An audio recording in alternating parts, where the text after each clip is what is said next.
एक दिन हीरो का सामना एक ऐसे सोल डिवोरिंग ब्लैक मैजिक से हुआ जो उसकी सोल को तोड़ देने वाली थी। और उसी पल वो गहरी लंबी नींद में सो गया और अपने साथियों को पीछे छोड़ दिया। तब से 300 साल बीत गए। दुनिया शांत और सुकून वाली दिख रही थी, पर यह सब एक इल्यूजन निकला। अब पूरा वर्ल्ड डार्कनेस में डूब चुका था। 300 साल पहले जब लिन 31 साल का था, एक लड़की उससे मिलने मैजिक टावर आई। उसने सुना था कि हर 100 साल में एक जीनियस मैजिशियन पैदा होता है। उसने लिन को बच्चा कह के पूछा कि क्या वो वही मैजिशियन है। लिन ने चुपचाप अपनी किताब बंद की और उस लड़की की तरफ देखे बिना बुक शेल्फ की तरफ चला गया। वो अपने गिरे हुए बुक्स सॉर्ट करने लगा, जैसे लड़की की बात उसने सुनी ही ना हो। लड़की ने फिर उससे आवाज लगाई और पूछा कि क्या वो सुन भी रहा है। तब लिन ने कोल्ड फेस के साथ जवाब दिया कि न वो जीनियस है न बच्चा, उसका नाम बस लिन है। लड़की खुश होकर उसके पास दौड़ी और बोली कि वो सच में हिस्ट्री का सबसे यंग 4 स्टार आर्च मेज है। उसने कहा कि लगता है मैं सही जगह आई हूं। फिर उसने हंसते हुए लिन की पीठ को देखा और उसे फिर से बच्चा कहकर बुलाया। उसने मजाक उड़ाने के लिए कहा कि जीनियस मैजिशियन बोलना मुश्किल है, क्योंकि वो अभी डायपर्स पहनने वाली उम्र में है। ये सुनकर लिन सीरियस हो गया और गुस्से में उसने अपने हाथों में फायरबॉल बनाया। लड़की घबरा गई और पीछे हटने लगी, कहने लगी कि वो बस मजाक कर रही थी। बिना देखे पीछे हटते हटते वो बुक शेल्फ से टकरा गई। सारी बुक्स गिरकर उसके ऊपर आ पड़ी। ये देखकर लिन का फायरबॉल बुझ गया और वो हंसने लगा। लड़की भी गिरने के बाद हंसी। इसी मोमेंट पर लिन उस लड़की में इंटरेस्टेड हो गया। उसने अपना नाम बताया, ईस्टर अल्टर चिरुपिन, और कहा कि वो रेडिएंट ड्रैगन चर्च की एक फेक वॉरियर है। उसने मुझसे कहा कि मैं उसकी हेल्प करूं साउथ पोल से धीरे धीरे फैलते अबीस को हराने में। दूसरे शब्दों में उसने मुझे अपने हीरो पार्टी ज्वाइन करने के लिए इनवाइट किया। और ऑलरेडी 2 फेमस मेंबर्स एस्थर्स पार्टी का हिस्सा थे। कैस एम्पायर का मशहूर आर्चर और फायर ड्रैगन की प्रीस्टेस, जो रिपब्लिक ऑफ ड्रैगने से है, फ्रीडा। लिन ने तुरंत मना कर दिया और बोला कि वो मरना नहीं चाहता। एस्थर ने मुस्कुराते हुए पूछा कि मरना कौन चाहता है। लिन ने पूछा कि क्या दूसरे पार्टी सदस्यों भी उसकी तरह दिलचस्प हैं। एस्थर ने थोड़ा सोचा और बोली कि दोनों उसकी तरह थोड़े पागल हैं, पर एक चीज और भी ज्यादा मजेदार है, और वो है दी वर्ल्ड। द वर्ल्ड शब्द ने मुझे अलग ही तरीके से टच किया। मैं वो इंसान था जो स्लम से रेस्क्यू होने के बाद मैजिक टावर में मैजिक स्टडी कर रहा था। मेरा एक बड़ा गोल था एम्पायर का सबसे टॉप मेज बनना, एक 7 स्टार मेज। कहा जाता था कि अगर तुम 7 स्टार तक पहुंच जाओ तो तुम्हें वर्ल्ड की सच्चाई दिख जाती है। मैं उस रेल्म तक पहुंचना चाहता था जहां अब तक कोई और नहीं गया था। सोचता था कि अगर मैं यहीं मैजिक टावर में रहकर लाइफ भर मैजिक बुक्स पढ़ता रहूं तो भी बुरा नहीं है। लेकिन 7 स्टार मैजिक मास्टर करने के लिए मुझे मैजिक टावर के बाहर की दुनिया के बारे में भी जानना जरूरी था। प्रॉब्लम यह थी कि बिना एम के घूमना मुझे बहुत बोरिंग और परेशानी भरा लगता था। मैं अक्सर सोचता था, क्या मुझे सच में यह सब करना चाहिए। तभी एक क्लमजी हीरो आई और मुझसे कहा, वर्ल्ड को बचाओ। उसका ये अचानक प्रपोजल ही इतना पावरफुल था कि उसने मुझे मैजिक टावर से बाहर की दुनिया में खींच लिया। और चाहे मेरे अंदर वर्ल्ड को सेव करने वाली बर्निंग जस्टिस की फीलिंग ना थी, फिर भी मैंने उसका हाथ थाम लिया। फिर लिन ने अपने नए पार्टी मेंबर्स को देखा। काइस एक आर्चर था, लेकिन उसकी एक्यूरेसी बिना ड्रिंक किए बहुत गिर जाती थी और वो कम बोलता था। फ्रीडा जो प्रीस्टेस थी, वो एक हैवी चेन स्मोकर थी। उसने बोला, as the fire dragon's priestess मुझे कम से कम एक ब्रेथ स्पेल तो आनी चाहिए। और फिर उसने मेरे फेस पर ब्लैक स्मोक उड़ा दिया और एक पगल औरत की तरह हंसने लगी। चाहे सब में कमियां थीं, पर कॉम्बैट में सब मास्टर्स थे। मॉन्स्टर्स और अबिस के मिनियंस इनके सामने टिक नहीं पाते थे। फ्रीडा अपनी फायर मैजिक से रास्ता साफ करती और केस अपनी एरोज से एनिमीज मारता, और एस्टर हमेशा लिन से मजाक करती, कहती कि वो उससे प्यार में ना पड़े। रात को वो लिन से कैजुअली कहती है कि ये सब कब खत्म होगा और क्या वो उसके साथ एक जर्नी पे चलेगा। कभी वो मस्ती में बोलती कि लिन बहुत इनोसेंट है और कहीं कोई और लड़की उसे बेवकूफ ना बना ले। ऐसे ही 5 साल उनका सफर चलता रहा। लेकिन जैसे ही हमारी जर्नी अबिस से दुनिया को बचाने की अंत तक पहुंच रही थी, मेरा शरीर धीरे धीरे कमजोर होने लगा। ये 5 साल तक दुश्मनों के अटैक्स झेलने का असर था। फाइनल बैटल से पहले मैं मरता जा रहा था, उस पॉइजन से जो मेरी सोल को नुकसान पहुंचा रहा था। मेरी जिंदगी अब खत्म होने वाली थी। एस्थर रोती हुई उससे उठने के लिए कह रही थी। फ्रीडा ने बता दिया कि कर्स रिमूव नहीं हो सकता। लिन ने कहा कि वो मरना नहीं चाहता। एस्थर चिल्लाई कि वो उसे बचा लेगी, चाहे कुछ भी हो। लिन खून खांसने लगा और अपना चेस्ट दिखाया, जहां एक इमोर्टैलिटी सील था। ये एक मैजिक थी जो उसके बॉडी को आइस में सील करके उसे हील कर देगी। उसने स्पेल चांट की और धीरे धीरे बर्फ उसके शरीर को ढकने लगी। एस्थर ने उसका हाथ पकड़कर प्रॉमिस किया कि वो फाइनल बैटल जीतेगी और फिर से लिन से मिलेगी। लिन मुस्कुराया और बोला कि वो लौटेगा। आइस ने उसे पूरा कवर कर लिया और वो गहरी नींद में चला गया। मेरी कॉन्शियसनेस को डेथ के कोल्ड ग्रिप में खींच लिया जा रहा था। एक फ्लोटिंग फीलिंग और एम्प्टीनेस, जैसे कि मैं किसी मार्श में डूब रहा हूं। और वो मिशन फॉर द वर्ल्ड, क्या मैंने सेवेंथ स्टार मैजिक से सच्चाई देखना मिस कर दिया? ये जर्नी जिसमें हमने पूरे वक्त वर्ल्ड को ट्रैवल किया, यहीं खत्म होती है। एस्थर, काइस और फ्रीडा एबिस की आर्मी का सामना करने वापस चले गए। लिन के लिए बस डार्कनेस बची। लेकिन एक पल ऐसा आया जब उसने आंखें खोल दी।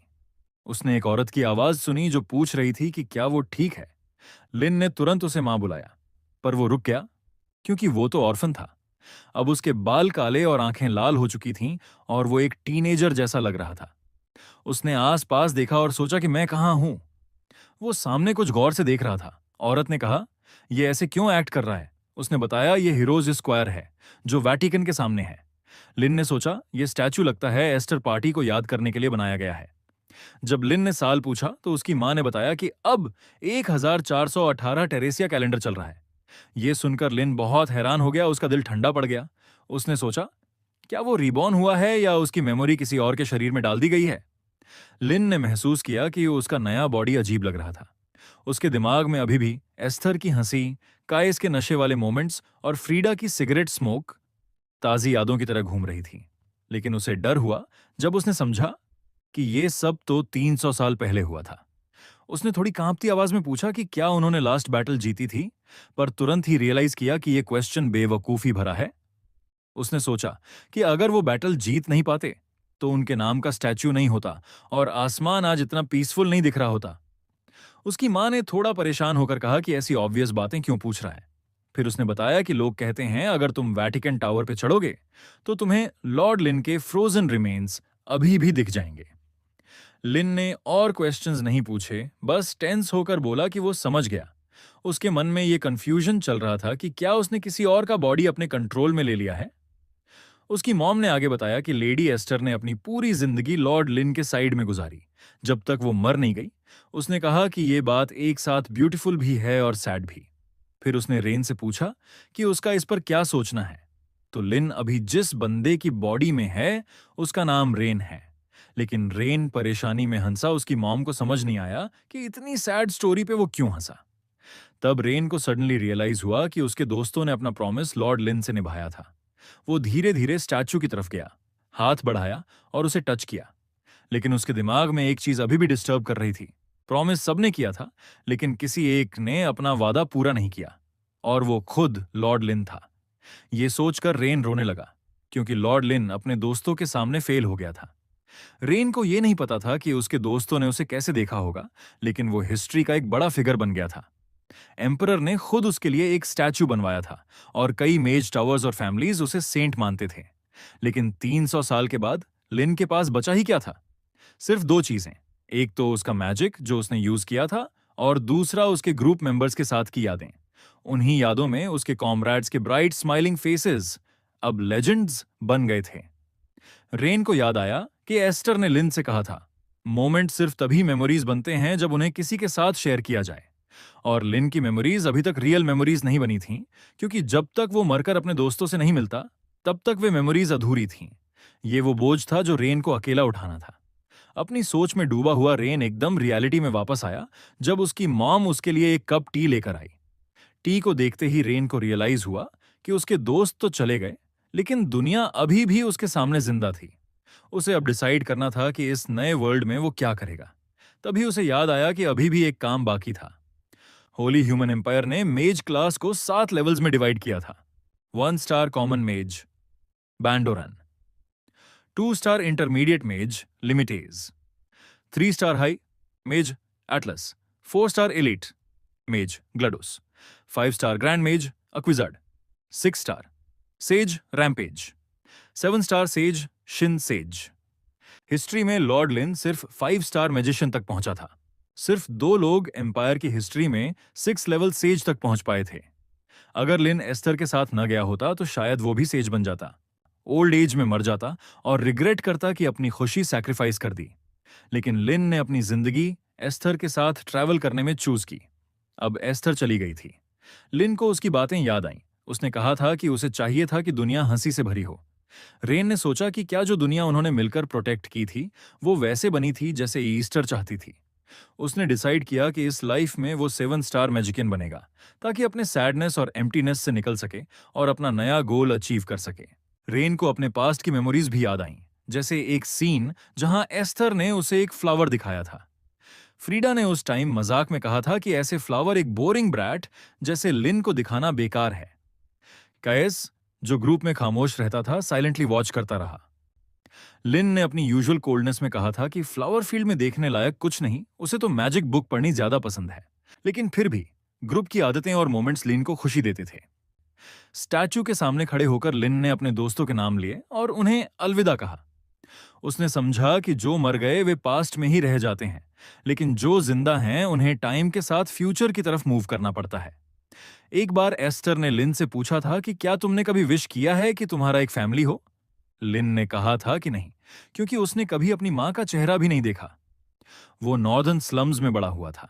अगर हेडमास्टर ओसीरियस ने उसका मैजिक टैलेंट पहचान कर उसे एडॉप्ट न किया होता तो शायद वो ऑर्फन की तरह रास्ते पर मर गया होता। लिन ने कन्फेस किया था कि फैमिली का मतलब उसके लिए कुछ नहीं और उसे इस सब में इंटरेस्ट भी नहीं। फ्रीडा उसके पास आई और उसे हग करके बोली कि उसका पास्ट बहुत दुख भरा है। लिन ने गुस्से में कहा था कि अगर उसके पास फैमिली होती भी तो वो समझ नहीं पाता कि उनके साथ कैसे डील करे। एस्टर ने काल्मली कहा था कि फैमिली को ट्रीट करना मुश्किल नहीं है, एक ही रूल है, उनकी कदर करनी चाहिए। और लिन जैसे काइंड चाइल्ड के बारे में वो श्योर थी कि फ्यूचर में वो एक अच्छा फैमिली मैन बनेगा। लेकिन ये सब एक ड्रीम था। रेन ने सडनली अपने आप को रियलिटी में जगते हुए पाया। एक मेड ने उसे उठाया और बोला कि ब्रेकफास्ट रेडी है। रेन ने रियलाइज किया कि उसकी पुरानी मेमोरीज उसके 9 साल की बॉडी में वापस आ गई थीं, सिर्फ 20 दिन पहले। ये लड़का रेन लुडविग फैमिली का इल्डेस्ट सन है, जो एम्पायर की 5 ग्रेट मेज फैमिलीज में से एक है। मैं, जो एक ऑर्फन था, इस बार एक नोबल फैमिली में रीबॉर्न हुआ हूं। इसलिए इस लाइफ को अडेप्ट करने के लिए मुझे टायरलेसली मेहनत करनी पड़ी। सुबह उसकी मां ने उससे बोला कि जाकर अपने फादर को ब्रेकफास्ट के लिए बुला लें। जब रेन अपने डैड केविन लुडविग के स्टडी रूम में गया तो उसने देखा कि उसका डैड सनलाइट में बैठकर बुक पढ़ रहा था। केविन ने थोड़ी चिंता दिखाई और पूछा कि रेन, क्या तुमने ठीक से नींद नहीं ली? तुम्हारा फेस थोड़ा डल लग रहा है। रेन ने बस इतना बोला कि ब्रेकफास्ट रेडी है। केविन हंसकर बोला कि अगर वो लेट हुआ तो उसकी मां उसे डांटेगी। रेन ने नोटिस किया कि डेस्क पर एक मैजिक पेपर पड़ा है। उसने पूछा तो केविन ने कंफर्म किया कि ये एक थीसिस है जो नेक्स्ट वीक प्रेजेंट करना है। रेन ने कहा, क्या मैं हेल्प करूं? केविन ने कहा, तुम यहां मुझे चीयर करना चाहते हो क्या? रेन ने बोला, नहीं, मैं एक्चुअली हेल्प करना चाहता हूं मैजिक सर्कल सॉल्व करने में। रेन ने पेन उठाया, पेपर देखा और कैजुअली अपने फादर को सॉल्व करके दिखाया। इक्वेशंस को सिंप्लीफाई करके एक ऑल्टरनेट सॉल्यूशन निकाला जो पूरी एम्पायर के स्कॉलर्स सेंचुरीज से सॉल्व नहीं कर पाए थे। केविन ने पेपर देखा और शॉक्ड रह गया कि एक बेसिक मैजिक जानने वाला बच्चा इसे कैसे सॉल्व कर सकता है। उसने रियलाइज किया कि यह स्पेल अगर रिस्टोर हुआ तो फ्लड्स और लैंडस्लाइड्स जैसे नेचुरल डिजास्टर्स से लोगों की जिंदगी बचाई जा सकती है। केविन अपने बेटे को देखकर समझ नहीं पाया कि उसने ये कैसे कर लिया, पर रेन ने कैजुअली पूछा कि क्या अब वो ब्रेकफास्ट ज्वाइन कर सकते हैं। केविन ने अपने बेटे को हग किया और बोला कि हाँ, अब सब ठीक है, चलो साथ में खाना खाएं। रेन की फैमिली छोटी सी थी। उसमें था रेन, उसकी माँ, उसके डैड और उसकी 6 साल की छोटी सिस्टर सेरी। डोर के पीछे झांक रही छोटी लड़की वहीं सेरी थी। उसके शाइनी ब्लैक बाल सिल्क की तरह चमक रहे थे और उसकी आंखें लाल थीं, जो उसने लुडविग फैमिली से इनहेरिट की थीं, बिल्कुल अपने भाई रेन की तरह। जब रेन ने अपनी किताब नीचे रखी और सीधा सीरी की तरफ देखा तो वो घबरा गई और भाग गई। ये देखकर रेन को बिल्कुल हैरानी नहीं हुई, क्योंकि रेन की मेमोरीज में उसने कभी सीरी के साथ काइंड बिहेवियर नहीं किया था। वो कोल्ड नहीं था, लेकिन सब चीजों में इंडिफरेंट रहता था। रेन को एस्टर की बात याद आई थी। उसने कहा था कि लिन को अपने अराउंड सबको सेफ रखना है, सिर्फ भाग जाना सोल्यूशन नहीं है। इस दुनिया में सब लोग हमेशा बिजी ही रहते हैं। लिन, तुम एक काइंड हार्टेड किड हो, इसलिए तुम ग्रेट काम करोगे। मैं तुम पर बिलीव करती हूँ। ये सब सोचकर उसने डिसाइड किया कि अब वो अलग तरीके से बिहेव करेगा। फिर रेन ने अपनी सिस्टर को बुलाया और बोला कि वो उसे मैजिक सिखाना चाहता है। उसने कैजुअली पूछा कि क्या सेरी सिर्फ अपने भाई के साथ प्ले करना चाहेगी इंस्टेड ऑफ मैजिक सीखने के। लेकिन सेरी फिर भी डर के मारे नहीं आई और वहां से चली गई। रेन ने थोड़ा डिसअपॉइंटेड होकर साई लिया और बोला कि बच्चों को समझना और कंट्रोल करना कितना मुश्किल है। थोड़ी देर बाद सेरी वापस आ गई। रेन सरप्राइज्ड हो गया। सेरी एक किताब ले आई जो basic formulas of one star magic पर लिखी गई थी। रेन को शॉक लगा। उसने पूछा, तुम सिर्फ 6 साल की हो और ऐसी किताब पढ़ रही हो? सीरी ने सिर हिलाया और अपने भाई की तरफ खुशी से देखा। रेन को अपनी मेमोरीज से वो मोमेंट्स याद आए जब एस्टर छोटी छोटी चीजों पर उसे सवाल पूछती थी। कभी फूल के मीनिंग के बारे में, कभी रॉक की हिस्ट्री के बारे में। उस वक्त रेन कंप्लेन करता था कि एस्टर उसे चाइल्ड की तरह ट्रीट करती है, लेकिन अंदर से वो उन मोमेंट्स को सबसे ज्यादा वैल्यू देता था। रेन ने सीरी से पूछा कि उसे किताब में कहां समझ नहीं आता। सीरी ने पॉइंटेड किया कि उसे तो शुरू से ही प्रॉब्लम है। रेन ने डिसाइड किया कि वो गिव अप नहीं करेगा और एकदम बेसिक लेवल से समझाता है। उसने एग्जाम्पल दिया, जैसे सीरी हाउस गेम खेली होगी। एक हाउस थैच्ड रूफ का, एक ब्रिक का। मटेरियल चेंज होते हैं डिपेंडिंग ऑन किस तरह का हाउस है। मैजिक में भी ऐसा ही होता है। एक मैजिक फिगर होता है जो डिसाइड करता है कि स्पेल का एट्रीब्यूट क्या होगा। अगर फिगर ट्रायंगल है तो फायर एट्रीब्यूट, अगर फैन शेप है तो विंड एट्रीब्यूट। फिर उसने रून्स समझाए। रून्स स्पेल के इफेक्ट को डिफाइन करते हैं। सिंपल शब्दों में रून्स बेसिकली मैजिकल वर्ड्स होते हैं। जैसे रून यूल का मतलब होता है बाइंड और हो का मतलब होता है स्कैटर। अगर तुम एक ट्रायंगुलर मैजिक स्क्वायर पे यूल इंग्रेव करो तो वो फायर को बाइंड करने वाला स्पेल बन जाता है। रेन ने ऐड किया कि रून्स एक्चुअली मैथमेटिकल फॉर्मूलाज से ऑपरेट करते हैं। सीरी ने मजाक बनाते हुए पूछा कि मैथ क्या होता है। रेन ने पेशेंस से कहा कि यूल के लिए क्वाड्रेटिक इक्वेशंस यूज होते हैं, लेकिन अभी स्टार्टिंग एडिशन और सब्ट्रैक्शन से करनी चाहिए। सर्वेंट्स ने आपस में बातें की। मास्टर रेन बिल्कुल चेंज हो गए हैं। पहले जब लेडी सेरी रोती थी उसे फर्क नहीं पड़ता था, लेकिन अब उसके देखने का तरीका भी बदला हुआ लग रहा था।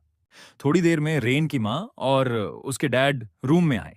उन्होंने देखा कि रेन सेरी को पढ़ा रहा था और दोनों भाई बहन सीखते सीखते सो गए।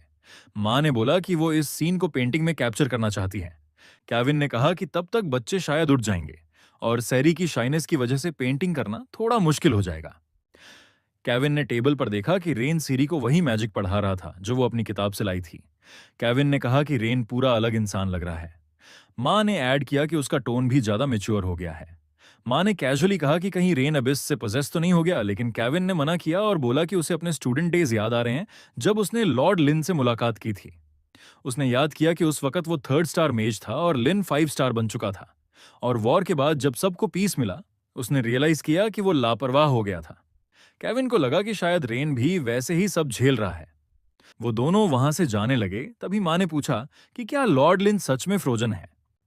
केविन ने कंफर्म किया कि लिन का आइस मैजिक इतना स्ट्रांग था कि वो 18 साल की एज में फ्रीज ही हो गया था। लेकिन आइस के अंदर लेडी एस्टर की मैजिक थी। सिर्फ लॉर्ड लिन और लेडी एस्थर ही उसे अवेकन कर सकते थे। केविन को लगता था कि उसके अंदर एक लेटर छुपा था और एस्थर को फुल फेथ था कि लिन एक दिन जरूर वापस आएगा। बातें करते करते केविन ने अपनी वाइफ से कहा कि उनका बेटा रेन एक जीनियस है।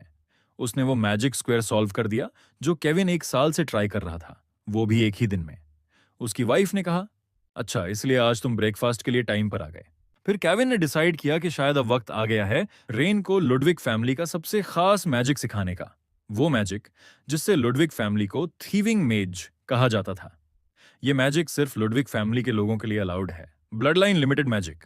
आगे उसने कहा, लेकिन मुझे पता नहीं कितना मैं उसे सिखा पाऊंगा। उसकी वाइफ ने पूछा, क्या ये इतना मुश्किल है? केविन ने कहा, हाँ, ये कोई ऑर्डिनरी काम नहीं है। फिर उसकी वाइफ ने पूछा, तो तुम इसे कैसे करोगे? केविन ने बताया कि उसके पास एक आइडिया है। अगले दिन ब्लू स्काई के नीचे रेन सोचता है ये है सियास्टोलिका, एक डैजलिंग ट्यूलिप फील्ड होराइजन तक फैली हुई है। ये ब्यूटीफुल रीजन जो ट्यूलिप्स के लिए फेमस है, इसका 1/3 लैंड लुडविग फैमिली के पास है। रेन को भी अपने लिए एक बड़ा गोल सेट करना था। उसने डिसाइड किया कि अगर उसे इवॉल्व करना है तो मिड और लॉन्ग टर्म गोल्स सेट करने पड़ेंगे। खास तौर पर जब वो अब ट्रूथ के पाथ पर चल रहा है। उसका अल्टीमेट गोल था एक 7 स्टार मेज बनना। फील्ड में बैठकर उसने एक मैजिक गाइड समन करना स्टार्ट किया। सेरी क्यूरियस हो गई और उससे पूछा कि वो क्या कर रहा है। रेन ने बोला कि वो एक मैजिक गाइड रूडियन बुलाने वाला है। क्या मैं तुम्हारे लिए भी एक बनाऊं? सीरी खुश होकर जंप करने लगी और बोली कि वो भी चाहती है कि भाई उसके लिए एक गाइड बनाए। रेन ने पॉलीगन शेप का सर्कल बनाया और उसमें रून्स लिखे, जू, यू, डू और जी। ये एक हाई लेवल मैजिक था जिसमें 4 अलग एट्रीब्यूट्स मिक्स होते हैं। इसे सिर्फ 4 स्टार मेज ही हैंडल कर सकते हैं और देश में सिर्फ 10 मेजेस इसे कर सकते थे। जैसे ही उसने स्पेल कंप्लीट किया, आसमान से एक ह्यूज लाइटनिंग बीम नीचे आई। रेन के नोज और आंखों से ब्लड निकलने लगा। उसका बॉडी अभी इतना स्ट्रांग नहीं था कि 4 स्टार मैजिक को हैंडल कर सके। अगर ये बैटल मैजिक होता तो वो मर जाता, लेकिन लकली ये सिर्फ गाइड स्पेल था। लाइटनिंग काम होने के बाद एक ब्लू बटरफ्लाई सेरी के फिंगर पर लैंड हुई। यही रूडियन था, एक मैजिक गाइड जो यूजर की एबिलिटीज और पोटेंशियल असेस करता है। रेन ने एक्सप्लेन किया कि यह है रूडियन। ये तुम्हें बताएगा कि क्या तुम्हें स्टडी और प्रैक्टिस करना है। रेन ने बताया रून जू गाइडेंस स्पेल में बेसिक मैजिक पावर के बारे में बताता है और रून यू मैजिक के यूटिलाइजेशन के बारे में इन्फॉर्म करता है। शॉर्ट में बोलें तो ये लर्निंग के लिए बेस्ट रून से फिल्ड है। ये सिंपल लग सकता है, पर ये एक्चुअली 4 स्टार मैजिक है। क्या ये तुम्हें पसंद आया? सीरी ने हाँ कहा। रेन ने कहा तो जाओ उसके साथ अपनी स्टडी करो। उसके जाते ही रेन थकान से अपना सर पकड़कर कहता है, मुझे पहले अपनी मैजिक पावर रिकवर करनी होगी। सेकंड रूडियन को मैं बाद में बुलाऊंगा। थोड़ी देर बाद रेन ने एक और रूडियन बनाया। रूडियन ने रेन के स्टैट्स रिवील किए। मैजिक पावर 3024, जो एक बिगिनर मेज के नीचे था। मैजिक कैलकुलेशन 77 और स्टैमिना 64। रेन को लगा कि अब भी इस बॉडी को एक लंबी जर्नी तय करनी है, लेकिन अब उसे अपने आगे बढ़ने के लिए एक क्लियर डायरेक्शन मिल गई थी। रेन का ध्यान तब गया जब रूडियन ने एक खास लिनिएज मैजिक डिस्कवर किया, जो था बेलसिडियस और बेलक्यूरियस, लुडविग फैमिली का सीक्रेट ब्लड लाइन मैजिक। ये जानकर रेन के सोचने का तरीका थोड़ा बदल गया, स्पेशली अपने बॉडी और पोटेंशियल के बारे में। उसके दिमाग में एक पुरानी कहानी फ्लैश हुई। जब लॉर्ड लिन और एस्टर ट्रैवल कर रहे थे, तब एक यंग मेज लिन के पास आया था। उस मेज को प्रूव करना था कि वो एम्पायर का सबसे पावरफुल मेज है। उसका प्लान था लिन को हराकर एस्थर के ग्रुप में उसकी जगह लेना, लेकिन सच ये था कि उसके स्किल्स में कुछ खास नहीं था। लिन इजीली उसको डिफीट कर सकता था, फिर भी उस मेज की आंखों ने लिन को चेन नहीं लेने दिया। कुछ अजीब था उसमें। सडनली वो मेज जो अभी डिफीट हो रहा था, दोबारा खड़ा हुआ और लिन के मैजिक को रिक्रिएट कर दिया। लिन को तुरंत समझ आ गया कि उस मेज की आंखों में एक खास पावर है। उसने लिन का अटैक कॉपी करके उसी पर कर दिया। लिन ने मैजिक शील्ड से ब्लॉक किया। सब थोड़ा हैरान हुए। दोनों ने दोबारा अटैक रेडी किया। वो लड़ाई बहुत मजेदार थी। उसने लिन का मैजिक ऑब्जर्व करके रेप्लिकेट किया था। रेन ने समझा कि यही था लुडविग फैमिली का ब्लड लाइन मैजिक, बेलसिडियस। इस पावर से एक लुडविग सिर्फ देखकर ओपोनेंट के मैजिक को समझ सकता है, उसका फ्लो और उसका टाइप। और अगर दोनों मेज का लेवल इक्वल हो तो जो बेटर एग्जीक्यूशन करेगा उसे एडवांटेज मिलेगा। लेकिन इस मैजिक का एक और एडवांस्ड फॉर्म था, एक लेजेंडरी आई, जो एम्पायर की मैजिक हिस्ट्री में सिर्फ 3 लोगों ने ओपन की है। अगर बेल सीडियस पावर है ओपोनेंट की मैजिक को समझने की, तो बेल क्यूरियस पावर है उसे चुराने की। लुडविग फैमिली को थीविंग मेजेस इसीलिए कहा जाता है, क्योंकि उनके पास ये आई है। रेन को लगा कि उसे अपना चाइल्डहुड गोल मिल गया है, लेकिन उसे भी समझ आ गया कि बिना स्टेमिना और मैजिकल स्ट्रेंथ के कोई ग्रेट मेज नहीं बन सकता। थोड़ी देर बाद रेन लाइब्रेरी में बुक्स देख रहा था, तब केविन उसके पास आया। केविन ने कैजुअली पूछा कि क्या रेन को लुडविग फैमिली के ब्लड लाइन लिमिटेड मैजिक में इंटरेस्ट है। रेन थोड़ा सरप्राइज्ड हुआ। उसे लगा जैसे उसका फादर उसे सीक्रेटली फॉलो कर रहा हो। केविन ने बोला कि शायद अभी थोड़ा अर्ली है, लेकिन रेन थ्योरी तो सीख ही सकता है। रेन ने सोचा कि इसमें कोई नुकसान नहीं। केविन ने इन्फॉर्म किया कि आज से एलिन तुम्हारी ट्यूटर होगी, लेकिन सिर्फ तब तक जब तक मैं एकेडमी में हूं। जब मैं एकेडमी से वापस आऊंगा, तब मैं पर्सनली तुम्हें टीच करूंगा। रेन को याद ही नहीं आ रहा था कि एलिन कौन है। केविन ने बताया कि एलिन उसकी आंट है, एक टैलेंटेड मेज जो डिलाइटन में टीच करती है और अपने नेफ्यू से दुनिया में सबसे ज्यादा प्यार करती है। जब केविन ने उसका नाम लिया, तभी एलिन खुद सामने आ गई। एलिन ने इरिटेट होकर बोला कि यह रिडिकुलस है कि एक जीनियस प्रोफेसर जैसे उन्हें खुद रेन को सिखाना पड़े, लेकिन सिचुएशन ऐसी थी कि उन्हें करना ही था। उसने रेन का सिर पकड़कर डायरेक्टली पूछा कि क्या वो रेडी है। रेन ने कैजुअली बोला कि हाँ। आगे एलिन ने पूछा कि उसे पता है वो कौन है। रेन ने कहा, हाँ, आप आंट एलिन हो, लेकिन एलिन ने स्ट्रिक्ट टोन में बोला कि अब से उसे प्रोफेसर एलिन लुडविक कहना होगा। उसने वार्निंग दी कि मुझे स्लो लर्नर्स बिल्कुल पसंद नहीं जो पहली बार में चीज समझ नहीं पाते। एक बार जब मैंने तुम्हें सिखाया तो दोबारा कभी क्वेश्चन मत पूछना, समझे? उसने एक्सप्लेन किया कि blood line limited magic record नहीं की जाती ताकि दूसरे आउटसाइडर उसे चुरा ना सकें।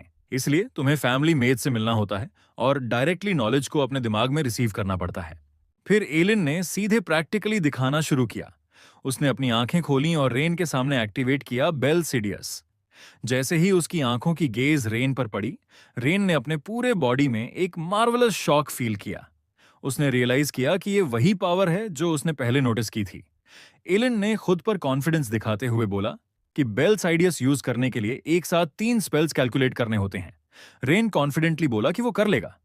एलिन हंसी और बोली कि वो ओवर कॉन्फिडेंट है। फिर उसने कुछ फॉर्मूले लिखे जो मैजिक एनालिसिस के थे और रेन को दिए।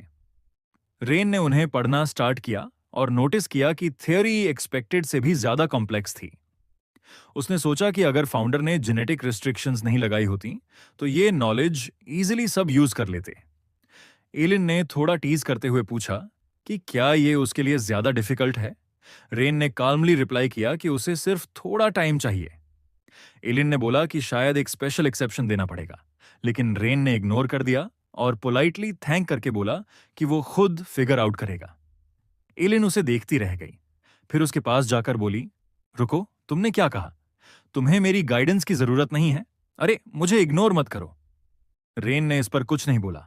एलिन इरिटेट हो गई और बोली कि जो मर्जी करो, तुम कभी सक्सीड नहीं कर पाओगे और चाहे रोकर भी मुझे रिक्वेस्ट करो तो भी मैं नहीं सिखाऊंगी। रेन ने खुद पढ़ाई कंटिन्यू की और एलिन सामने बैठकर अपने बुक्स पढ़ने लगी। लेकिन जब भी रेन अटक जाता, एलिन सीक्रेटली उसके पेपर स्नैच करके करेक्ट कर देती और वापस रख देती, बिना डायरेक्टली एडमिट किए कि वो हेल्प कर रही है। वापस रेन कहीं अटक जाता है, दोबारा एलिन उसकी मदद करती है। रेन कंफ्यूज था कि ये टीचिंग मेथड है या बस एक टेस्ट। इस टाइम रेन की मां सीक्रेटली देख रही थी। एलिन वहां से ब्रेक टाइम बोलकर चली गई। रेन की मां वहां आई, उन्होंने रेन को एडवाइस दी कि एलिन इतनी ऑनेस्ट नहीं है। अगर तुम्हें ऑलरेडी कुछ पता भी हो तो भी क्वेश्चंस पूछते रहो, क्योंकि वो अंदर से चाहती है कि तुम्हें सब कुछ सिखाए। रेन ने मां की बात मानी। आगे रेन पेपर सॉल्व कर रहा था, तभी उसने आंट एलिन की तरफ देखा। एलिन रेन के पेपर्स देखने की कोशिश कर रही थी। तभी उसने रेन को अपनी तरफ देखते हुए नोटिस किया। उसने जल्दी से बुक से अपना फेस ढक लिया। आगे दोबारा वो उसके पेपर में देखने लगी। रेन थोड़ा इरिटेट हो रहा था। उसने आंट कहा और पेपर एलिन की तरफ बढ़ाते हुए कहा कि मैं इस पार्ट को बिल्कुल भी समझ नहीं पा रहा हूं, क्या आप इसे एक्सप्लेन कर सकते हो? एलिन ने उसकी तरफ देखा। उसने अपनी बुक फेंकी और खुशी से उसे समझाने लगी। उसने कहा, तुम्हें यह भी नहीं पता? यहां लाओ, तुम्हें इसे ऐसे सॉल्व करना चाहिए, देखो तुरंत सॉल्व हो गया। रेन एलिन से ज्यादा एक्टिवली क्वेश्चंस पूछने लगा। ट्रेनिंग के दिनों में एलिन थोड़ा स्ट्रिक्ट थी, लेकिन उसके वजह से रेन का थियरी लर्निंग टाइम बहुत कम हो गया और वो प्रैक्टिकल में तेज प्रोग्रेस करने लगा। और फिर सिर्फ 10 दिन बाद एक दिन रेन को अपनी आंखों में बर्निंग पेन फील हुआ। उसके दिमाग में लग रहा था कि जैसे सब ब्लड उसके हेड में रश कर रहा हो। दुनिया उसके लिए रेड हो गई और सडनली उसकी आंखों में बेल सिडियस अवेकन हो गया। उसने देखा कि उसके आसपास की हर चीज फॉर्मूलाज और नंबर्स के फॉर्म में ट्रांसफॉर्म हो रही है। जब उसने एक फायरबॉल बनाया तो उसके ऊपर भी नंबर्स फ्लोट हो रहे थे। रेन ने रियलाइज किया कि अब वो सब स्पेल्स को नंबर्स और फॉर्मूलाज के फॉर्म में देख सकता है। एलिन ने उसकी आंखों को देखकर शॉक और थोड़ा प्राउड फील किया। उसने रियलाइज किया कि रेन ने वो टेक्निक सिर्फ 10 दिन में मास्टर कर ली जो उसने खुद 7 साल में सीखी थी। और बेल क्यूरियस तो लोगों को मास्टर करने में 70 साल लग जाते हैं। एलिन ने इमीडिएटली केविन को इन्फॉर्म किया। केविन प्लेजेंटली सरप्राइज हुआ कि रेन ने सिर्फ 10 दिन में बेल सिडियस अवेकन कर लिया। एलिन ने बोला कि रेन के वजह से लुडविक फैमिली दोबारा एम्पायर की लीडिंग मेज फैमिली बन सकती है। जब आंट एलिन रूम से निकल गई, केविन ने रिकॉग्नाइज किया कि एज अ फादर उसके पास रेन को और टीच करने के लिए कुछ नहीं बचा। केविन ने तुरंत यूड को कॉल किया, जो कर्टन के पीछे इमीडिएटली अपीयर हुआ और ऑर्डर्स का वेट कर रहा था। केविन ने यूड से कहा कि वो एक मैसेज भेजे फादर को। यूड तुरंत समझ गया कि ये लुडविक फैमिली के फॉर्मर हेड की बात कर रहे हैं। केविन ने मैसेज में रिक्वेस्ट की, कृपया अपने ग्रैंडसन को गाइड करो जिसमें नेचुरल टैलेंट है। मैं ये रिस्पेक्टफुली आपसे रिक्वेस्ट करता हूं, यूड मुस्कुराया और बोला, आप सच में अपने सन के लिए फायर और वाटर से भी गुजर जाते हो। मैं जैसे कहा गया है वैसा ही प्रोसीड करूंगा। उसके बाद स्प्रिंग खत्म हो गया और एक ब्रीफ समर आ गया। ये समर लगभग 1 साल तक चला। डार्क क्लाउड्स ने पूरे कॉन्टिनेंट को ढक लिया, रोज बारिश होती रही। मील एंजॉय करते हुए रेन ने याद किया कि इस समर मैं बहुत ही बिजी था। दिन में मैंने आंट एलिन से हाउस होल्ड मैजिक और एबिलिटीज प्रैक्टिस करता, और जब भी मौका मिलता तो मैंने सेरी को बेसिक मैजिक सिखाया करता। रात को मैंने अपनी फिजिकल और मैजिकल स्ट्रेंथ ट्रेनिंग पर फोकस किया। जो मॉडर्न मैजिक का डेवलपमेंट मैंने एलिन और बुक्स से सीखा वो सच में रिमार्केबल था। मेरे जैसे 300 साल पुराने इंसान के लिए यह शॉकिंग था। रेन को रियलाइज हुआ कि मॉडर्न मैजिक 300 साल पहले के मैजिक से काफी एडवांस हो गया है। कॉम्प्लेक्स फॉर्मूला सिंप्लीफाई हो गए, एक्टिवेशन टाइम शॉर्टन हुआ और पावर इंक्रीज हो गई। मैजिक का लेवल इतना हाई हो गया था कि इवन लॉर्ड लेन उसके पास्ट बॉडी में मॉडर्न 4 स्टार मेज के अगेंस्ट हार सकता था। रेन ने समझा कि 7 स्टार मेज बनने के लिए अब इनक्रेडिबल स्ट्रेंथ और नॉलेज चाहिए। इसलिए उसने केविन और मां से रिक्वेस्ट किया कि वो उसे सिटी ऑफ मेजेस भेजे, एक 3 साल की ट्रिप के लिए। ये सुनकर दोनों थोड़ा हैरान हुए। रेन का प्लान था कि वो गोल्डन रोज, डिलैटन के बेस्ट मैजिकल यूनिवर्सिटी जाए। उसकी बहन उसे गुस्से में पकड़कर कह रही थी कि वो कहीं नहीं जाने वाला। केविन ने बताया कि रेन सिर्फ 10 साल का है और मैजिकल फैमिलीज के बच्चे नॉर्मली 16 साल के होने पर ही डिलेटन जाते हैं, तो अभी कोई जल्दी नहीं है। लेकिन केविन ने एक और इंपॉर्टेंट चीज रिवील की। रेन के लिए एक लेटर आया था जो उसके ग्रैंडफादर ने भेजा था। ये सुन के आंट इलिन सरप्राइज हुई। रेन सोचने लगा, ग्रैंडफादर? केविन ने एक्सप्लेन किया कि लुडविग फैमिली में सिर्फ 3 लोगों ने बेल क्यूरियस अवेकन किया था और रेन के ग्रैंडफादर स्काल्जी लुडविग उनमें से एक है। यह सुनकर रेन थोड़ा हैरान था। केविन ने बताया कि रेन के ग्रैंडफादर खुद उसे बेल क्यूरियस सिखाएंगे। यह न्यूज सुन के रेन एक्साइटेड हो गया। रेन कैरेज से ग्रैंडफादर के ह्यूज कासल में पहुंचा। पहला काम था ग्रैंडफादर को ग्रीट करना।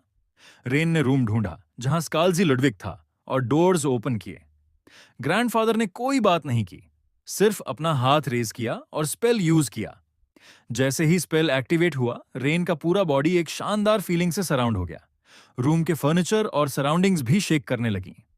रेन समझ नहीं पाया कि ग्रैंडफादर का इंटेंशन क्या है। रेन ने डिसाइड किया कि अब इसे सोचने समझने की तरह देखे। शायद ग्रैंडफादर अटैक करने वाले हैं। वो अपने हैंड्स में मैजिक फ्लो इंक्रीज करने लगा, लेकिन सडनली सारी मैजिक वैनिश हो गई। रेन घबरा गया। उसे रियलाइज हुआ कि उसका बैटल मैजिक गायब हो गया। ग्रैंडफादर टर्न किया और बोला कि यह बेल क्यूरियस का इफेक्ट है, विजिबल मैजिक को कंट्रोल कर सकता है। रेन हैरान था लेकिन फिर खुश हो गया। स्काल्जी लडविक ने रेन को सजेस्ट किया कि वो ट्राई करे। केविन मुस्कुराया सीन देखकर। स्काल्जी लडविक ने एक्सप्लेन किया कि मास्टरिंग बेल क्यूरियस का मतलब सिर्फ मैजिक स्टील नहीं, बल्कि फुली समझना भी है, और मेज का लेवल भी इंपॉर्टेंट फैक्टर है। रेन ने रिप्लाई किया कि वो सिर्फ 3rd स्टार स्पेल की स्पीड कैलकुलेशन कर सकता है, लेकिन वो एक्चुअली 5 स्टार स्पेल्स हैंडल कर सकता है। ग्रैंडफादर ने रिमार्क किया कि 3rd स्टार स्पेल भी काफी अमेजिंग है, फिर भी बेल क्यूरियस के लिए बहुत ज्यादा मैजिक पावर की जरूरत होती है। तुम अपनी करंट स्टेट में अभी भी काफी दूर हो। रेन ने समझा और बोला, लेकिन ये इम्पॉसिबल नहीं है ना? ग्रैंडपा, मुझे उस लेवल तक पहुंचने का पाथ सिखाइए। ग्रैंडफादर ने कहा, ठीक है, लेकिन मेरी ट्रेनिंग काफी टफ होगी। इसी तरह तुम प्रॉपरली सीखोगे। स्काल्जी लुडविक ने रेन को बाहर ले जाते हुए अपने बेटे केविन से कहा, रेन की ट्रेनिंग होने के बाद चलो साथ में ड्रिंक करते हैं। केविन उन्हें देखता रह गया। वो दोनों वहां से बाहर चले गए। बाहर बर्फ गिर रही थी। स्काल्जी लुडविक ने अपने हाथों में थंडर चार्ज किया और बोला, तुम्हें बेल क्यूरियस को फ्रीली यूज करने में सक्षम होना चाहिए। अब स्पेल को जल्दी पढ़ो, मिस मत करना। रेन ने हां कहा। ग्रैंडफादर ने अटैक करते हुए कहा, क्या तुम बस वहां खड़े रहोगे और ओपोनेंट का स्पेल एक्टिवेट होते देखोगे? जल्दी मूव करो। रेन मुश्किल से बचा। ग्रैंडफादर ने फिर से स्पेल कास्ट करना शुरू किया। रेन भागते हुए सोचता है, सच में अद्भुत टैलेंट है। स्काल्जी लुडविक ने फिर एक फायरबॉल स्पेल यूज की और रेन को वॉर्न किया, अगर डॉज नहीं किया तो मौत हो सकती है। उसने चिल्लाते हुए कहा, तो इसे संभालो। फायरबॉल को रेन की तरफ फेंका। रेन ने चिल्लाते हुए बेल सीरियस एक्टिवेट किया। फायरबॉल उसकी तरफ बढ़ा। ग्रैंडफादर को थोड़ी चिंता हुई। उन्होंने कहा कि अब रेन को बेल क्यूरियस एक्टिवेट करना है, मैजिक को मैनिपुलेट करना और फायरबॉल फॉर्मूला को चेंज करना है। रेन की आंखें चमकने लगीं उसके आंखों से खून निकलने लगा। तभी बेल क्यूरियस एक्टिवेट हुआ और फायरबॉल का स्ट्रक्चर एग्जैक्ट समझ आने लगा। रेन ने कैलकुलेट किया कि स्पेल में 2 ट्राइंगल्स हैं, असाइन रून सिंबल है, फॉर्मूलिक रूथिचन है, साइज 17 एक्सल्स है और रेंज 23 किमीटर्स। फिर एज इमेजिनरी रूट रेन ने स्पेल रिस्ट्रक्चर किया। फायरबॉल वही ब्लास्ट होकर गायब हो गया। रेन के ग्रैंडफादर सब देख रहे थे। रेन थक गया और गिरने लगा, लेकिन ग्रैंडफादर ने उसे पकड़ लिया। स्काल्जी लडविक खुश हुआ और बोला कि रेन कामयाब हो गया, अब सिर्फ मैजिक पावर इंक्रीज करना बाकी है।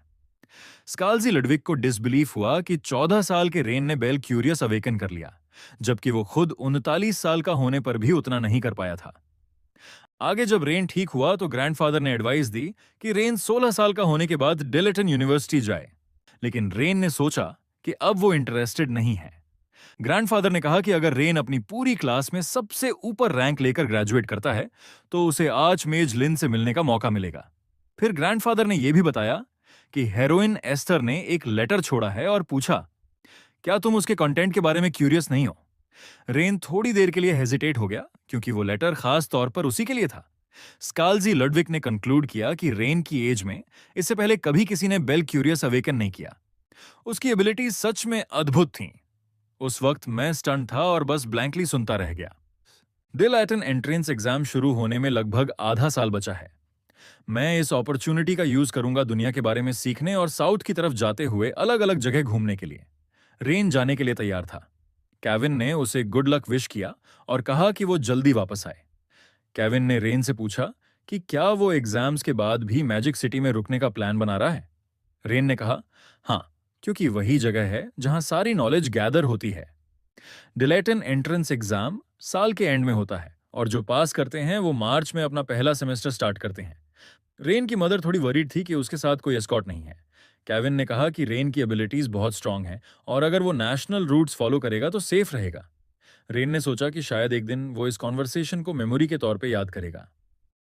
रेन 15 दिन ट्रैवल करने के बाद जेरम रीजन पहुंचा, जो होली एम्पायर के साउथ में लोकेटेड था। उसने देखा कि छोटे टाउन में बहुत सारे इन्स और पब्स थे और हर जगह लोग हैट्स पहने हुए थे। रेन ने एक ड्रंकन स्ट्रेंजर से पूछा कि यहाँ लोगों ने बैम्बू हैट्स क्यों पहनी हुई है।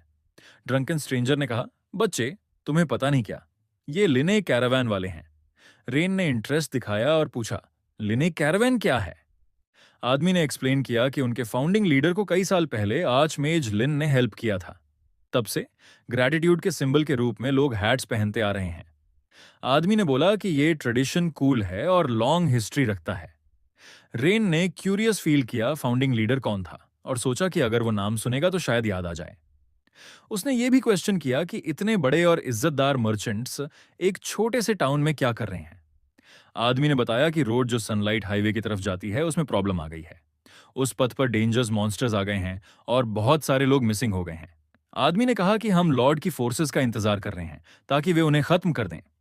मैं सोच रहा हूं हमारे ट्रेडिंग पार्टनर्स क्या कहेंगे। रेन ने मॉन्स्टर्स के बारे में याद किया। एबिस ने जिन बीइंग्स की फितरत बदल दी है उन्हें मॉन्स्टर्स कहा जाता है। ये एनिमल्स जैसे दिखते हैं, लेकिन इनकी शक्ल ज्यादा भयानक और अजीब होती है और इनके पास तेज मैजिकल पावर्स होती हैं। चाहे जितने भी एलिमिनेट कर दो, ये कभी खत्म नहीं होते। जैसे ही उसके फिस्ट के आसपास फ्लेम्स ग्लो हुई, रेन ने होप किया कि जब तक ये टॉप लेवल मॉन्स्टर नहीं है, मुझे कोई डेंजर नहीं होगा। रात के समय जब रेन रोड से ट्रैवल कर रहा था, उसने महसूस किया कि मॉन्स्टर्स उसे देख रहे हैं। उसने सोचा कि वे अटैक नहीं कर रहे, शायद इंस्टिंक्टिवली उन्हें उसके स्ट्रॉन्ग मैजिकल पावर का डिफरेंस समझ आ गया होगा। रेन कॉन्फिडेंट था कि अगर मॉन्स्टर्स वीक हैं तो वो उन्हें हैंडल कर लेगा, लेकिन फिर भी उसने डिसाइड किया कि ये उसका कंसर्न नहीं है। उसने अस्यूम किया कि एक्सपीडिशनरी फोर्स इसे हैंडल करेगी और वो अपने रूट पर आगे बढ़ता रहा। चलते चलते रेन ने एक मेमोरी याद की। एस्टर ने कभी उनकी पार्टी को सजेस्ट किया था कि चलो बेलिसोर रिवर को फॉलो करते हुए टर्वेनॉप चलते हैं। उस रिवर के किनारे एक बहुत ही खूबसूरत फ्लावर फील्ड है। फ्रीडा ने एक्साइटेड होकर कहा, फूल फील्ड? हाँ, मुझे भी पसंद है। तब लिन गुस्सा हो गया था और बोला था कि तुम समझ रहे हो क्या सिचुएशन है। उसने याद दिलाया कि हमसे पहले जो 2 पार्टीज कॉन्टिनेंट क्रॉस करके फ्रंट पर गई थीं, वो मॉन्स्टर से लड़ते लड़ते पूरी तरह खत्म हो गईं। उनके मरने की वजह से फ्रंट लाइन रुक गई है। अब वहां के लोग मुश्किल से अपना डिफेंस संभाल रहे हैं और डेस्परेटली एक नए हीरो की मदद का वेट कर रहे हैं। फ्रीडा ने कहा, हाँ, मुझे सब पता है। रेड ड्रैगन लेजियन और येलो ड्रैगन लेजियन बैटलफील्ड की तरफ जा रहे हैं। सारे स्ट्रॉन्ग मर्सनरीज भी ऑनर और ग्लोरी के लिए समुंदर क्रॉस कर चुके हैं। इसी वजह से मॉन्स्टर्स ने पूरे कॉन्टिनेंट में रैम्पेज करना शुरू कर दिया है। जैसे वो इसी चांस का वेट कर रहे थे कि जब सारे स्ट्रॉन्ग लोग चले जाएं, तब वो अटैक करें। लिन ने क्लियर किया कि अब मॉन्स्टर सी और बी लेवल डेंजर तक फैल गए हैं, इसलिए फ्लावर्स देखने जैसे काम के लिए टाइम बिल्कुल भी नहीं है। एस्टर ने लिन को याद दिलाया था कि दुनिया में अनगिनत लोग हेल्प के लिए डेस्परेटली इंतजार कर रहे हैं और हर सिचुएशन इंपॉर्टेंट है। उसने उम्मीद जताई थी कि लिन एक मैच्योर एडल्ट बनेगा जो सबकी मदद करेगा।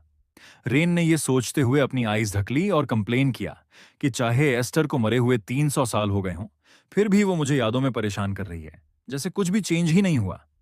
रेन बहुत टायर्ड हो गया था, इसलिए रेस्ट करने के लिए बैठ गया। उसने एक स्पेल कास्ट किया और एक क्रीचर समन करके उसे ऑर्डर दिया कि कुछ ढूंढे। क्रीचर के वापस आने का वेट करते करते अचानक एक शैडोई फिगर आसमान से आया और उसके सामने क्रैश हुआ। वो एक मॉन्स्टर था जिसके मल्टीपल आईज थे और वो रूट से कसकर बंधा हुआ था। रेन ने मॉन्स्टर को देखकर सोचने लगा कि ये खतरा कैसे हो सकता है। उसने कहा कि वो पहले ही इसके जैसे काउंटलेस बीस्ट्स हैंडल कर चुका है।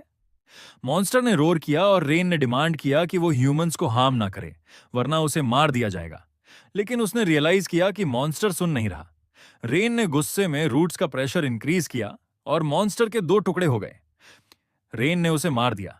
फिर वो वहां से जाते हुए बोला, लोगों की हेल्प के लिए नहीं मारा, मैं बोर हो रहा था इसीलिए। रेन फिर बडांटियो माउंटेन रेंज में पहुंचा, जो एम्पायर के सेंट्रल और सदर्न रीजन्स का बॉर्डर था। जैसे ही उसने पैर रखा, मॉन्स्टर्स ने उस पर हमला कर दिया। रेन गुस्सा हुआ कि ऐसे कमजोर मॉन्स्टर्स उस पर हमला कर रहे थे, लेकिन लड़ाई शुरू करने से पहले एरोज की बारिश आ गई और मॉन्स्टर्स को स्ट्राइक कर दिया। रेन ने टर्न करके देखा, 2 स्ट्रेंजर्स बोज लेकर खड़े थे। एक उनमें से बिल्कुल काइस जैसा लग रहा था। वो गर्ल नीचे कूद गई और रेन से पूछा कि क्या वो ठीक है। रेन ने स्मेल किया, उसके पास से अल्कोहल की स्मेल आ रही थी। गर्ल ने कहा कि ये ऐसी जगह है जहां मॉन्स्टर्स अक्सर अपीयर होते हैं। क्या किसी ने तुम्हें यहां आते वक्त नहीं बताया? उसका साथी बोला, ऐसी वार्निंग क्यों देगा कोई, जब हम ग्रेट पैलेस के वंशज इसे गार्ड कर रहे हैं। रेन ने सोचा कि यह इंसान काइज नहीं हो सकता, लेकिन उसने उनकी हेल्प के लिए थैंक्स बोला। उसने पूछा कि क्या ये बडांटियो माउंटेन्स है। दोनों ने एक दूसरे को देखा और हंसने लगे। रेन ने अनॉयड होकर रीजन पूछा। उन्होंने बताया कि अब माउंटेन का नाम चेंज हो चुका है, कीस लांटिन। ये कैस के नाम पे रखा गया है। अब इसको डिफीट करने के बाद कीज यहां रहने लगे और आर्चरी स्कूल एस्टैब्लिश किया था। रेन ने सोचा कि ड्रंकन आर्चरी इस स्कूल का बेसिक स्किल होगा। उस लड़के ने बताया कि रेन लकी है क्योंकि आज फेस्टिवल है। ये वो दिन है जब कोई भी फ्री अल्कोहल पी सकता है। अगर तुम अडल्ट बनना चाहते हो तो तुम्हें अल्कोहल का टेस्ट जानना चाहिए। गर्ल ने उसे डांटा कि वो नॉनसेंस बातें बोल रहा है और अपना शिफ्ट इग्नोर कर रहा है। लेकिन उस लड़के ने इंसिस्ट किया, कहा, अगर इस बच्चे को कुछ हो गया तो मैं इसे विलेज की एंट्रेंस तक छोड़कर आता हूं। उसने रेन को पकड़ा और वहां से निकल गया। वो दोनों चलने लगे। रोड गिरी हुई लीव्स से कवर्ड थी। वो लड़का कंटिन्यूअसली बातें करता रहा और रेन आराम से वॉक कर रहा था। लड़के ने बताया कि अगर रेन वुडन स्टैर्स क्लाइंब करेगा तो एक ट्रेनिंग सील मिलेगा और स्ट्रेट रोड से विलेज पहुंच जाएगा। रेन का ध्यान एक स्टोन स्लैब की तरफ गया जो ग्राउंड से ऊंचा था। उस पर अजीब सिंबल्स लिखे थे। रेन उसे देखकर हैरान हो गया। लड़के ने बताया कि यह एक जगह है जहां लोग अपनी विश लिखते हैं प्रोटेक्शन के लिए। रेन कंफ्यूज्ड था और सोचा कि कोई माउंटेन के बीच में टूम क्यों बनाएगा। लड़के ने एक्सप्लेन किया कि ये टूम लॉर्ड काइस का है। रेन कुछ ज्यादा ही हैरान दिख रहा था। उसने ऐड किया कि लॉर्ड काइस काफी ग्रेट इंसान थे।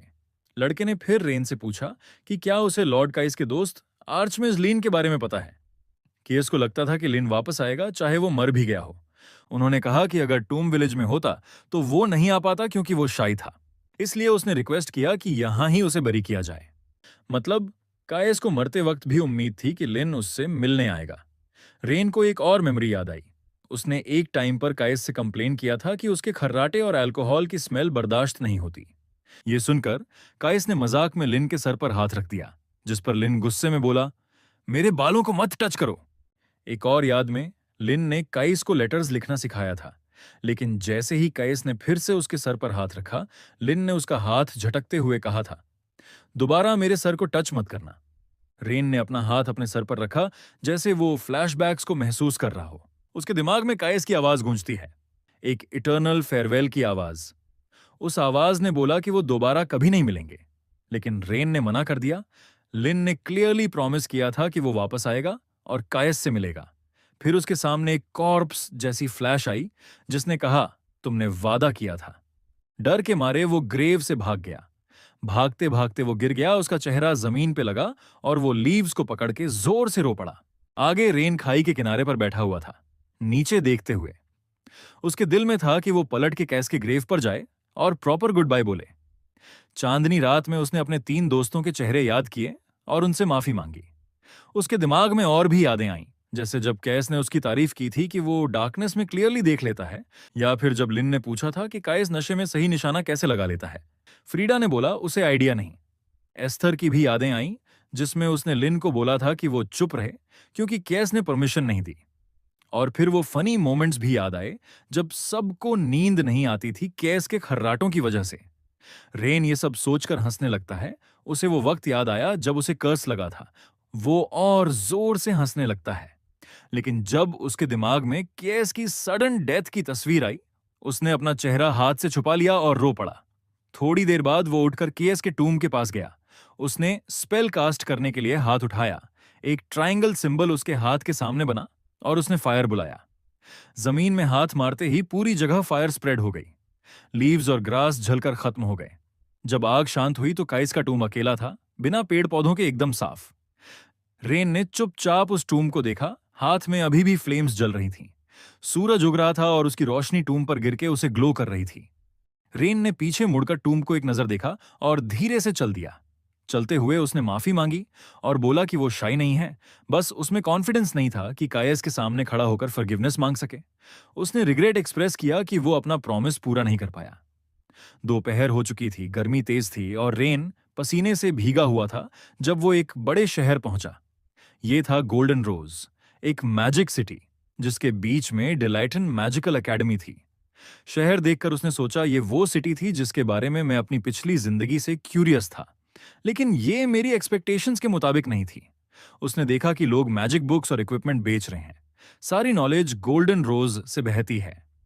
ये एक कहावत है जो उस जगह की अहमियत के लिए बिल्कुल सही बैठती है जहां सब कुछ जमा होता है। एक ट्रेडर से उसने एक आइटम की प्राइस पूछी और जब सुना कि बस 10 कॉपर कॉइन्स का है तो वो एक्साइटेड हो गया और तुरंत एक रेड क्रिस्टल खरीद लिया। तभी क्लॉक टावर का बेल बजने लगा, रिमाइंडर कि एग्जाम अभी शुरू होने वाला है। रेन पेमेंट करके आगे बढ़ा ही था कि एक चोर भागता हुआ दिखा।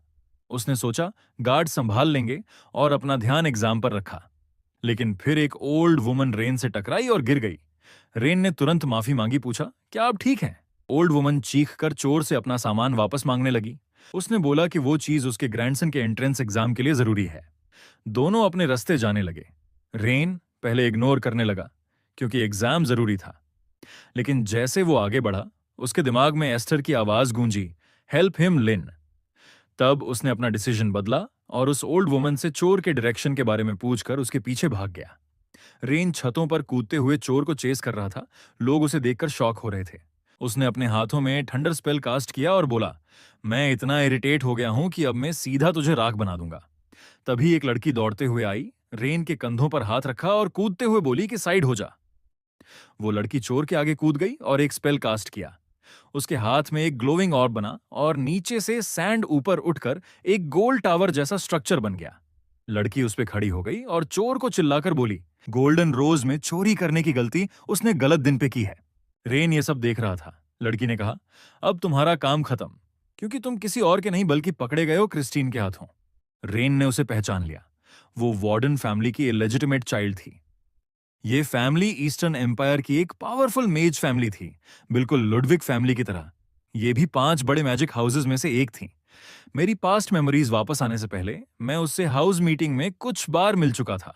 वो हमेशा उसका मजाक बनाती थी, थोड़ा एफर्ट तो डाल, तुझे ऐसे इडियट की तरह जीना मजा देता है क्या? तू एक मैजिक हाउस का डिसेंडेंट है, वो भी एल्डेस्ट सन। शर्म नहीं आती तुझे अपनी हालत पर? रेन ने देखा कि उसने ऑलरेडी यूनिफॉर्म पहनी है, जबकि वो उसी की उम्र की है। चोर ने काउंटर अटैक किया और लड़की का सैंड टावर तोड़ दिया। स्ट्रीट्स में सैंडस्टॉर्म फैल गया। लोग पैनिक में आ गए। एक बच्चा हवा में उड़ने लगा। उसने अपनी मां को पुकारा, तब रेन ने रूट्स इस्तेमाल करके बच्चे को बचा लिया। रेन ने नोटिस किया कि चोर एक मेज है, काफी स्ट्रांग माना के साथ। उसके हाथ में पावरफुल आइटम्स थे। लड़की ने एक और स्पेल कास्ट किया। चोर हैरान हुआ। इस बार 2 स्टार मैजिक था। एक गोल्डन लाइट स्टार बना। दोनों हाथ जोड़ने पर एक डैजलिंग ब्लास्ट हुई और जमीन टूट गई। छोटे पत्थर और सैंड मिलकर एक ह्यूज सैंडस्टोन गोलेम बन गया। हमें बताया जाता है, अगर लुडविग फैमिली को लोग स्टीलिंग मेजर्स के नाम से जानते हैं, तो वार्डन फैमिली को कमांडिंग मेजर्स के नाम से पहचाना जाता है। और वार्डन फैमिली की ब्लड लाइन लिमिटेड मैजिक है, अर्थ एट्रीब्यूट की समनिंग मैजिक। चोर थोड़ा परेशान हो गया। लड़की कॉन्फिडेंट थी। गोलेम मूव हुआ।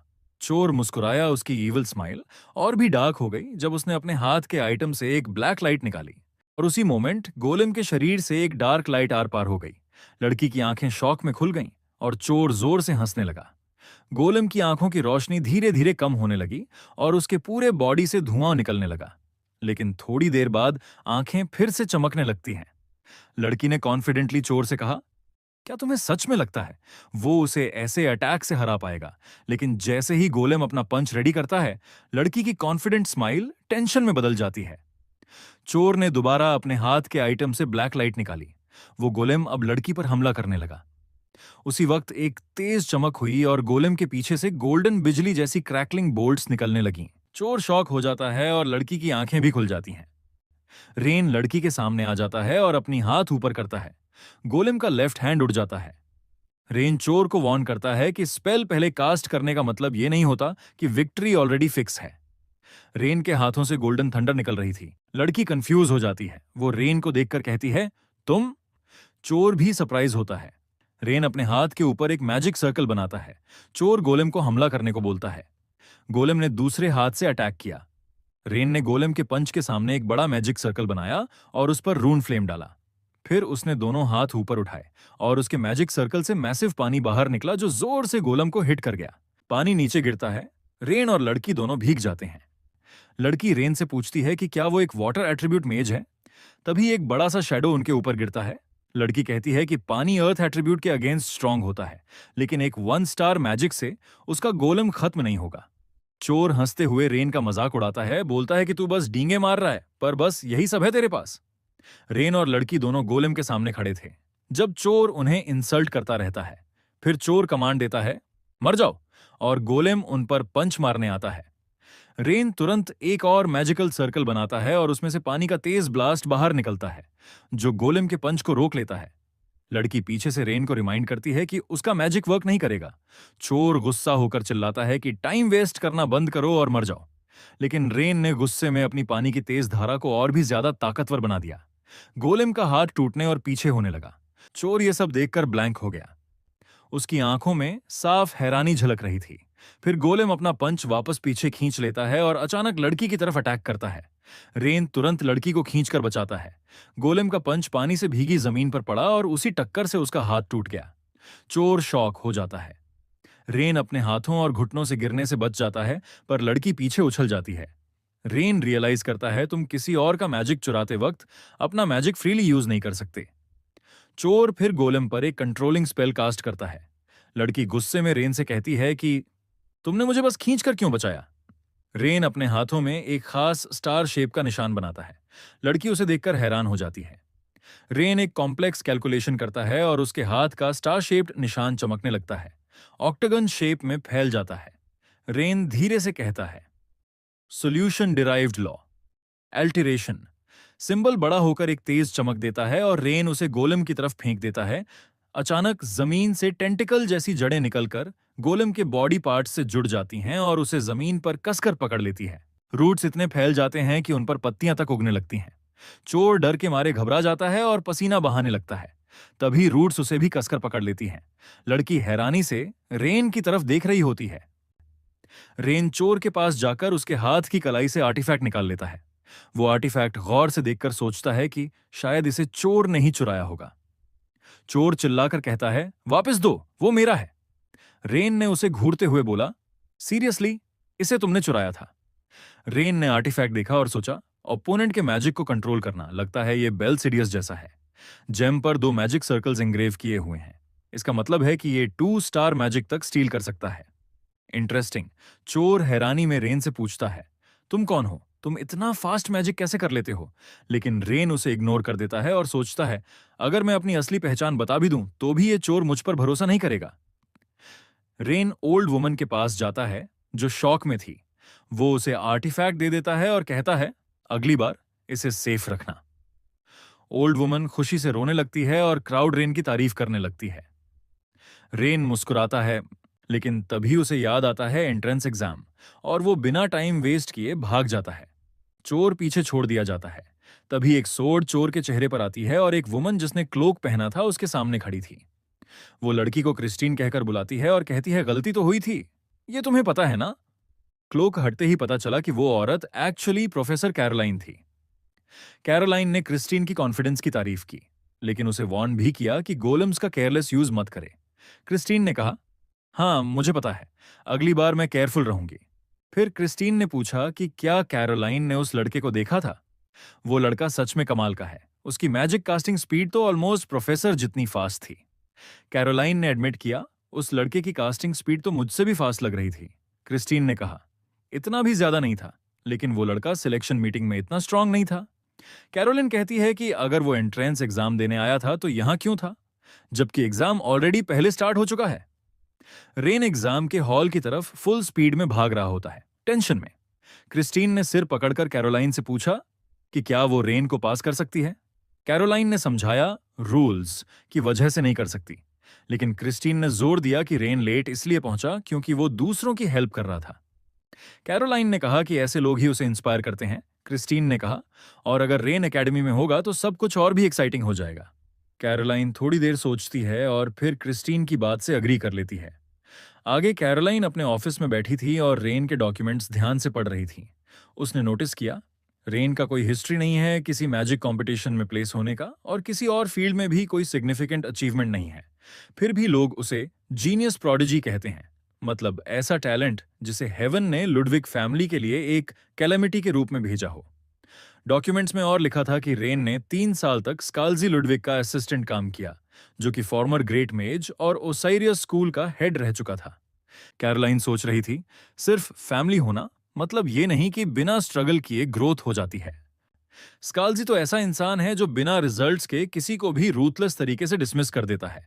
एक सवाल उठता है, अगर सच में रेन सिर्फ असिस्टेंट था तो फिर 8 ग्रेड स्कूल्स के अंदर उसे जीनियस प्रोडिजी क्यों कहा जाता है? उसमें ऐसा क्या है जो उसे अलग बनाता है?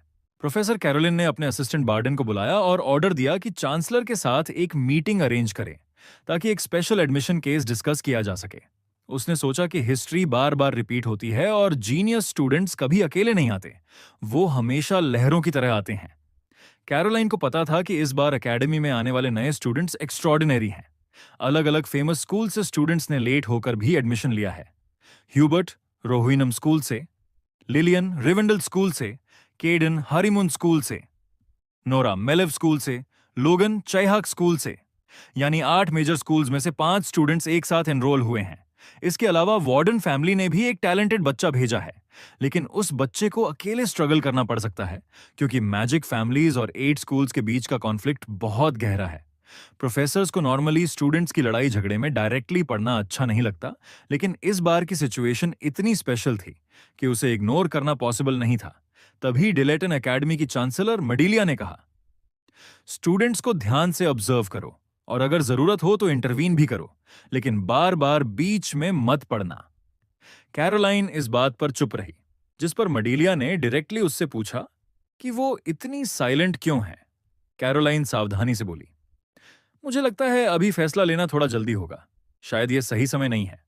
मेडिलिया ने डिटेल में पूछा, जरा और बताओ। क्रिस्टीन तो है ही, लेकिन ऐसा लग रहा है कि इस बार मैजिकल फैमिली से कोई और जीनियस भी आया है। क्या कोई नया स्टूडेंट है जिसके बारे में मैं नहीं जानती? कैरोलाइन ने साफ जवाब दिया, नहीं, ऐसा कोई नया स्टूडेंट नहीं है। मेडिलिया ने सीधे पूछा, तो क्या वो वही बच्चा है जिसे तुम एक्स्ट्रा टेस्ट देकर अंदर लाना चाहती हो? कैरोलिन ने हल्के रहस्यमयी अंदाज में कहा, अगर मैं बताऊं भी तो शायद तुम यकीन नहीं करोगी। वैसे भी तुमने उसे फैमिली मीटिंग में देखा ही था। मेडलिया थोड़ी इरिटेट होकर बोली, सीधे बोलो, घुमाओ मत। कैरोलाइन ने काम रहते हुए कहा, ये बस मेरी पर्सनल ओपिनियन है, लेकिन शायद हमें रेन लुडविक को एनरोल होने देना चाहिए और उसके बाद हमें स्टूडेंट्स के मामलों में दखल नहीं देना चाहिए।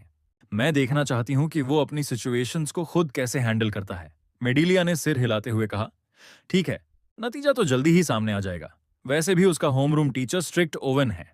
फिर मेडिलिया ने कैजुअली पूछा, वैसे क्या रेन ने सच में रिवॉर्ड लेने से मना कर दिया था?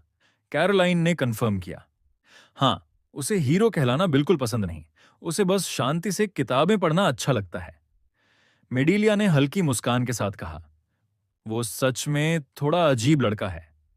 कैरोलाइन भी मुस्कुराई और बोली, हमारे मास्टर हमेशा कहते थे कि अजीब लोग ही अच्छे मैजिशियन बनते हैं। फिर कैरोलाइन ने गौर किया कि मेडेलिया कुछ उदास लग रही थी। उसने सॉफ्टली पूछा, तुम आज इतनी सीरियस क्यों लग रही हो? मेडेलिया हल्की मुस्कान के साथ बोली, तुम्हारी नजरें आज भी उतनी ही शार्प हैं जितनी पहले थीं। लेकिन फिर वो सीरियस होकर बोली, वो चोर जिसे रेन ने पकड़ा था, उसका कनेक्शन डार्क चर्च से हो सकता है। कैरोलाइन हैरानी से चौंक गई। इम्पॉसिबल! ये कैसे हो सकता है? मिडीलिया ने सख्त लहजे में कहा, क्या तुमने कभी सुना है कि मैं बिना सबूत कुछ कहूं? स्पेशल अफेयर्स डिपार्टमेंट ने मुझे पहले ही इन्फॉर्म किया है। वो लोग जल्द ही यहां आने वाले हैं। अंत में मिडीलिया ने गहरी सांस लेते हुए कहा, मुझे इस मामले में बुरा एहसास हो रहा है। हमें तैयार रहना होगा। अगली सुबह जब सारा केओस खत्म हुआ, मुझे मेरी एक्सेप्टेंस नोटिस मिली। हालांकि मैं एग्जाम मिस कर चुका था क्योंकि मैं देर से पहुंचा था। प्रोफेसर कैरोलाइन ने एक सोल्यूशन दिया। उसने कहा कि मैं ये दिखा सकता हूं जैसे मैंने कोई एक्स्ट्रा टेस्ट दिया हो, और फिर मेरा नाम सक्सेसफुल कैंडिडेट्स की लिस्ट में डाल दिया जाएगा। कैरोलाइन थोड़ी वरीड थी क्योंकि एक्स्ट्रा एग्जाम को अक्सर लोग डिसग्रेस मानते हैं, जैसे रेगुलर एडमिशन में फेल हुए स्टूडेंट्स के लिए। लेकिन मेरे लिए ये कोई इशू नहीं था। मुझे एग्जाम दोबारा देने का एंग्जाइटी थी, इसलिए मैंने तुरंत कैरोलाइन का ऑफर एक्सेप्ट कर लिया। और इस तरह मैं ऑफिशियली पहुंच गया डेलेटन यूनिवर्सिटी, जो होली ह्यूमन एम्पायर की सबसे बड़ी मैजिक यूनिवर्सिटी है, जहां दुनिया के सबसे इंटेलिजेंट लोग इकट्ठा होते हैं। रेन जब स्कूल के गेट पर पहुंचा, उसके माइंड में आता है कि मेरी जिंदगी में कभी किसी स्कूल के साथ अटैचमेंट नहीं रहा। अपनी पास्ट लाइफ में उसने सीधे ओसीरियस स्कूल के हेड से ट्रेनिंग ली थी, और इस लाइफ में उसकी पूरी लर्निंग सिर्फ फैमिली के थ्रू हुई थी। अब भले ही वो ऑफिशियली डिलेटन यूनिवर्सिटी ज्वाइन कर चुका था, लेकिन उसका रियल गोल सिर्फ पढ़ाई करना नहीं था। उसके दिमाग में सिर्फ एक चीज क्लियर थी, उसे वो स्पेशल चीज ढूंढनी है जो एस्टर ने उसके लिए छोड़ी थी। हाँ, स्किल्स इंप्रूव करना और मैजिक में स्ट्रांग बनना जरूरी था, क्योंकि उसे अपनी पास्ट लाइफ वाली स्ट्रेंथ को दोबारा मैच करना था। कॉरिडोर में जाते वक्त सडनली क्रिस्टीन रेन को बुलाती है। रेन थोड़ा नर्वस होता है पर ग्रीट करता है। क्रिस्टीन उसे तुरंत पहचान लेती है और पहले उसे थैंक्स करती है उस दिन हेल्प करने के लिए, लेकिन फिर चिल्लाकर कहती है कि वो खुद हैंडल कर सकती थी, उसे हेल्प करने की जरूरत नहीं थी। बाकी स्टूडेंट्स भी क्रिस्टीन को रिकॉग्नाइज कर लेते हैं क्योंकि वो स्कूल की काफी फेमस स्टूडेंट है। रेन कहता है कि तुम तो बहुत पॉपुलर हो। क्रिस्टीन थोड़ा शर्मा कर कहती है, ऑफ कोर्स। ये तो कहावत है कि अगर हमारी जनरेशन में कोई क्रिस्टीन वार्डन को नहीं जानता तो समझ लो वो रिपब्लिक का स्पाई है। फिर क्रिस्टीन अनाउंस करती है कि रेन अब से उसका राइवल है और कहती है कि अपने आप को लकी समझो।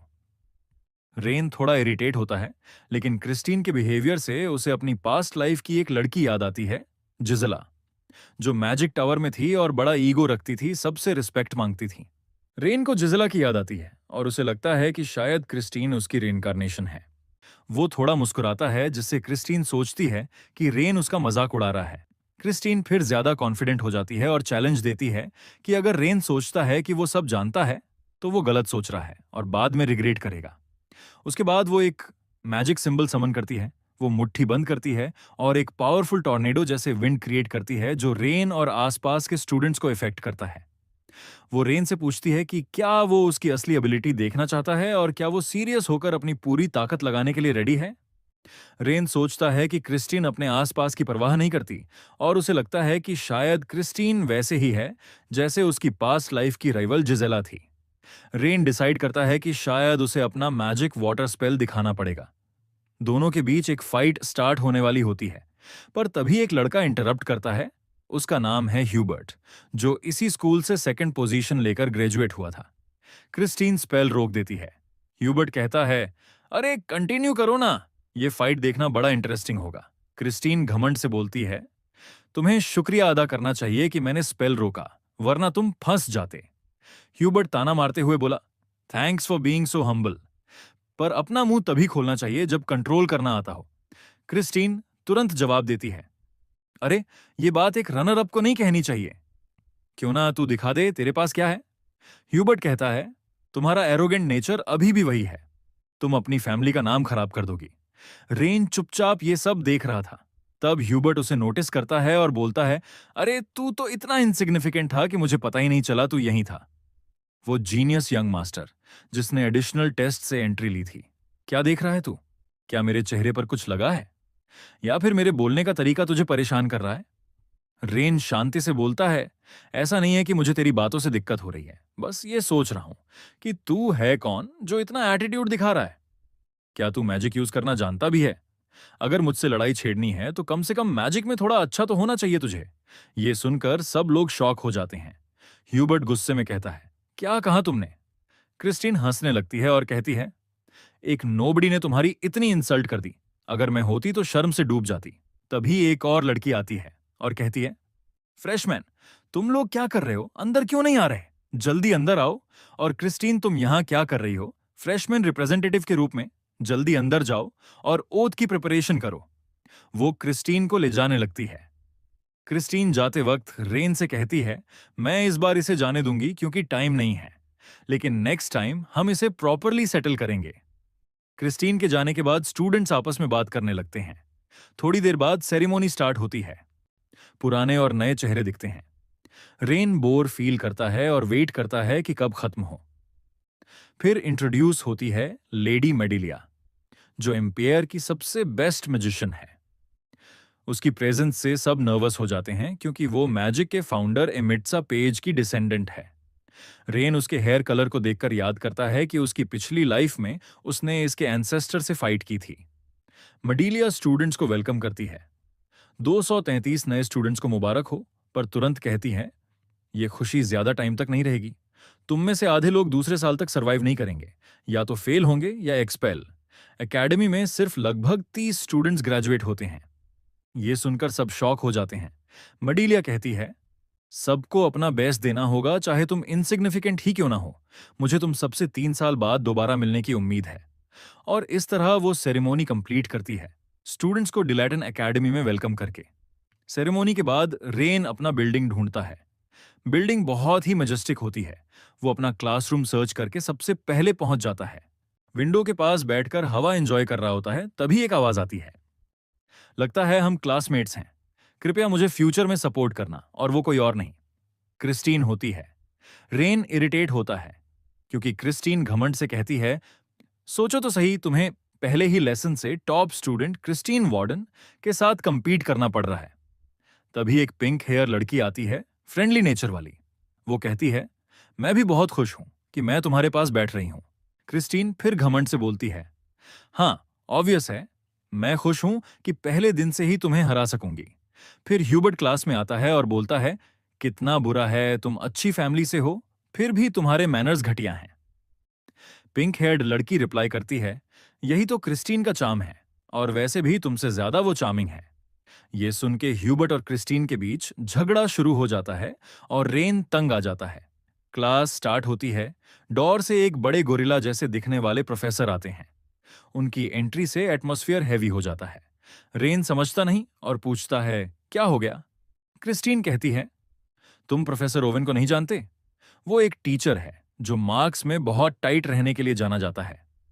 प्रोफेसर सब स्टूडेंट्स को घूर के देखते हैं और बोलते हैं, मुझे मोटिवेशन ही नहीं मिलता तुम जैसे पैथेटिक बंदों को पूरा साल पढ़ाने का।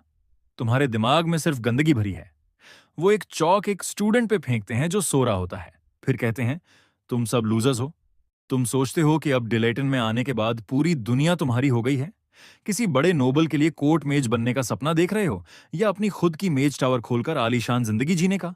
अगर तुम कभी ऐसा बन गए तभी मुझे मास्टर कह सकते हो, लेकिन अभी भी तुम सिर्फ छोटे मंकीज हो जिनमें बेयरली बाल आए हैं और सीखने के लिए बहुत कुछ बचा है।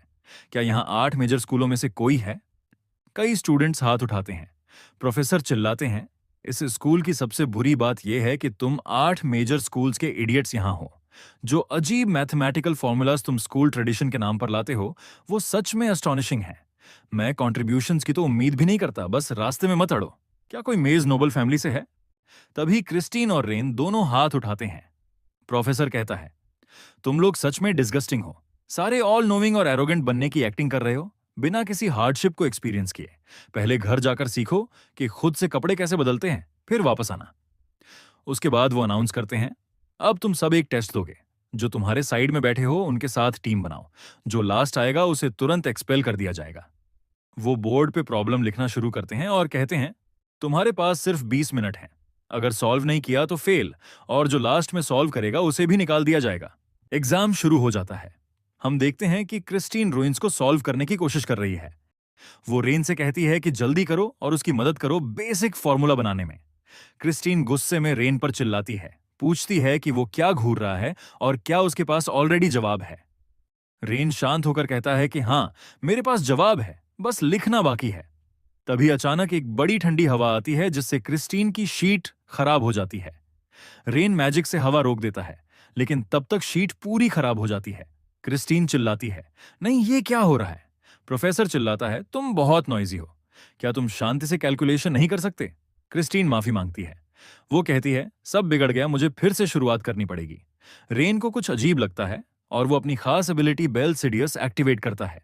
उसे दिखता है कि हवा में से जो मैजिक फ्लो आ रहा है वो ह्यूबर्ट की ओर से आ रहा है। रोहिनियम स्कूल विंड मैजिक की स्कूल है। उनका सीक्रेट आर्ट बिल्कुल साइलेंट और कलरलेस होता है। उन्होंने मैजिक को बिना कोई आवाज और बिना कलर के एक्टिवेट किया था। इसका मतलब है कि जो मैजिक यूज हुआ वो विंड मैनिपुलेशन था।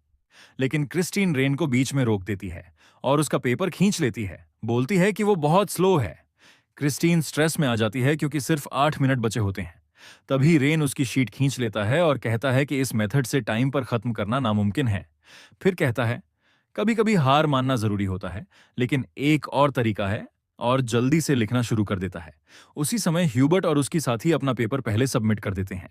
प्रोफेसर पेपर लेते हैं और उस पर स्पेल डालते हैं जिससे हल्की एक्सप्लोजन होती है। प्रोफेसर कहते हैं, इतने कम समय में बुरा नहीं है, लेकिन ज्यादा प्राउड मत हो। असल में ये प्रॉब्लम 2 मिनट में सॉल्व हो सकती थी, और उनको सी ग्रेड दे देते हैं। ह्यूबर्ट आर्ग्यू करता है कि उसने परफेक्ट सॉल्व किया, फिर भी सी क्यों? प्रोफेसर गुस्से में बोलते हैं कि चुप रहो, मैं तुमसे ज्यादा जानता हूं। तभी रेन आगे बढ़ता है और कहता है कि हमारा भी आंसर चेक कीजिए। प्रोफेसर मुस्कुराकर बोलते हैं कि अच्छा है, मुझे नए जादूगरों को फेल करने में मजा आता है।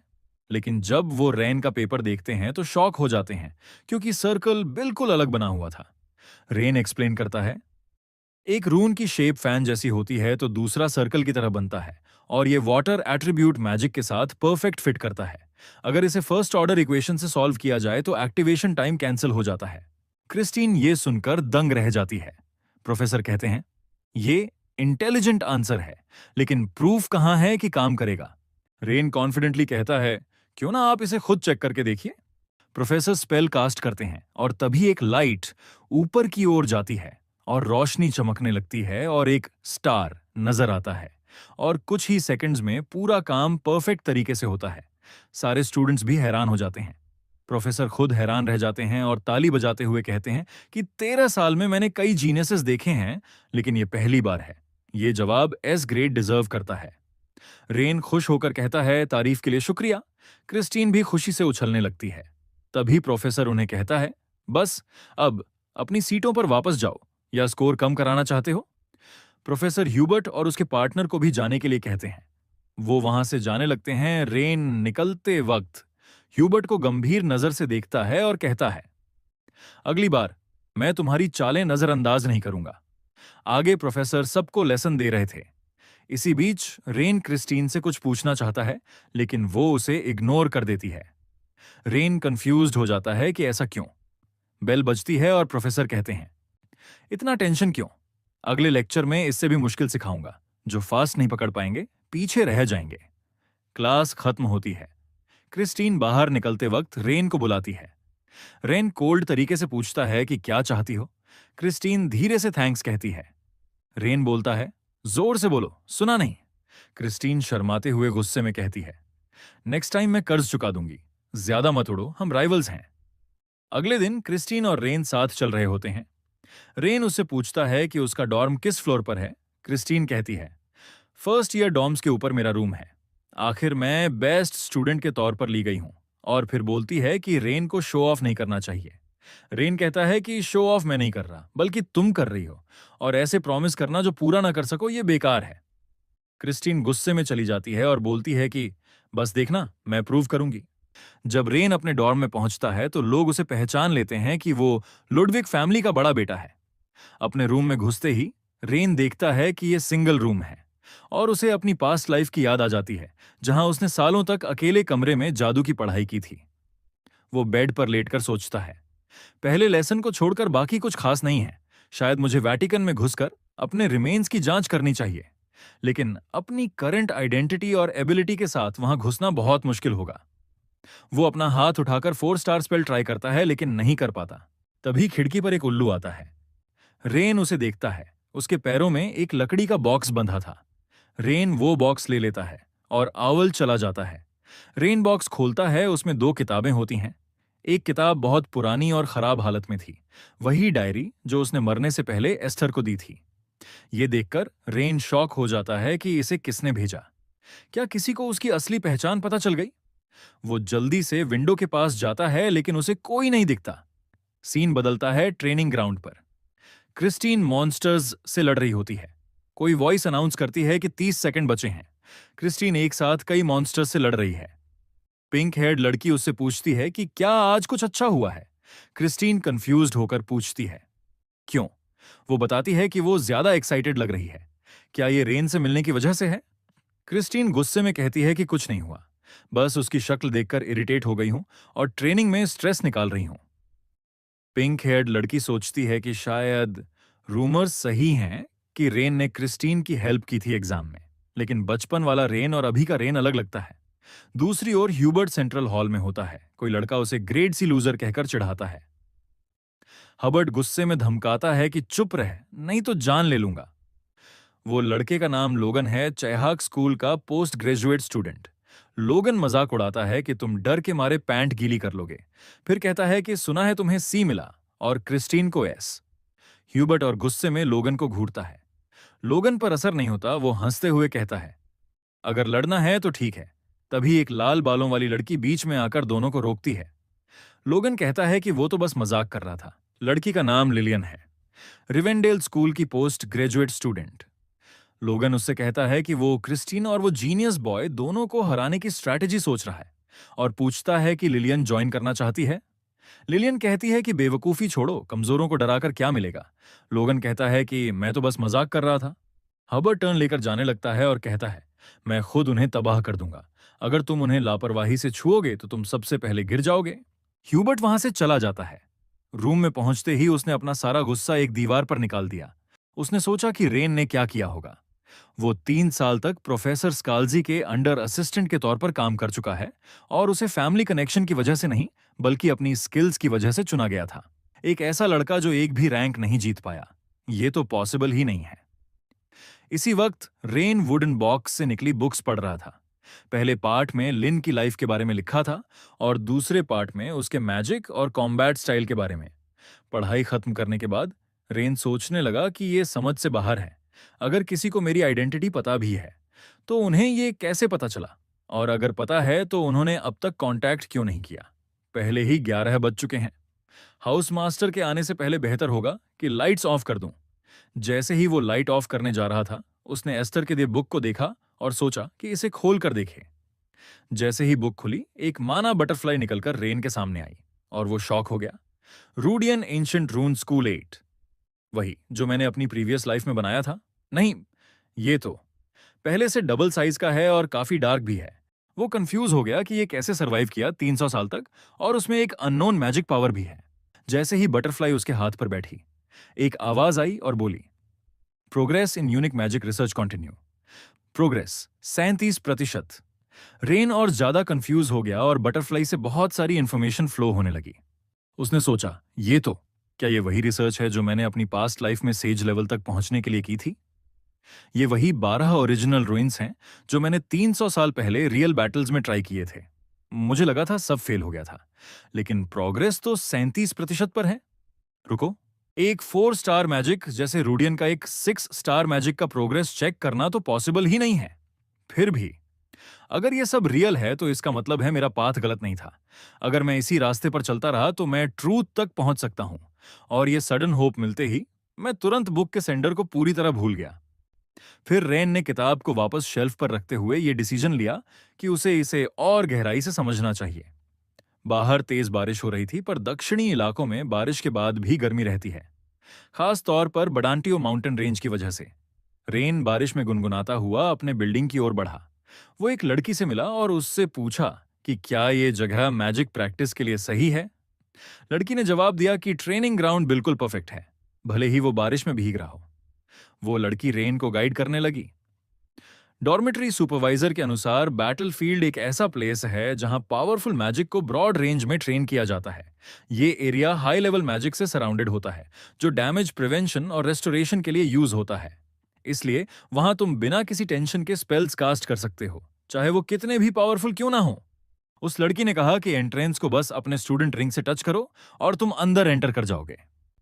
जैसे ही रेन बैटलफील्ड में पहुंचा, उसने रूम नंबर 15 चुना, जो आखिरकार सबसे नजदीकी था। उसको कॉन्फर्मेशन भी मिल गई। रेन ने एक टारगेट मांगा। अचानक एक क्रीचर सामने आया।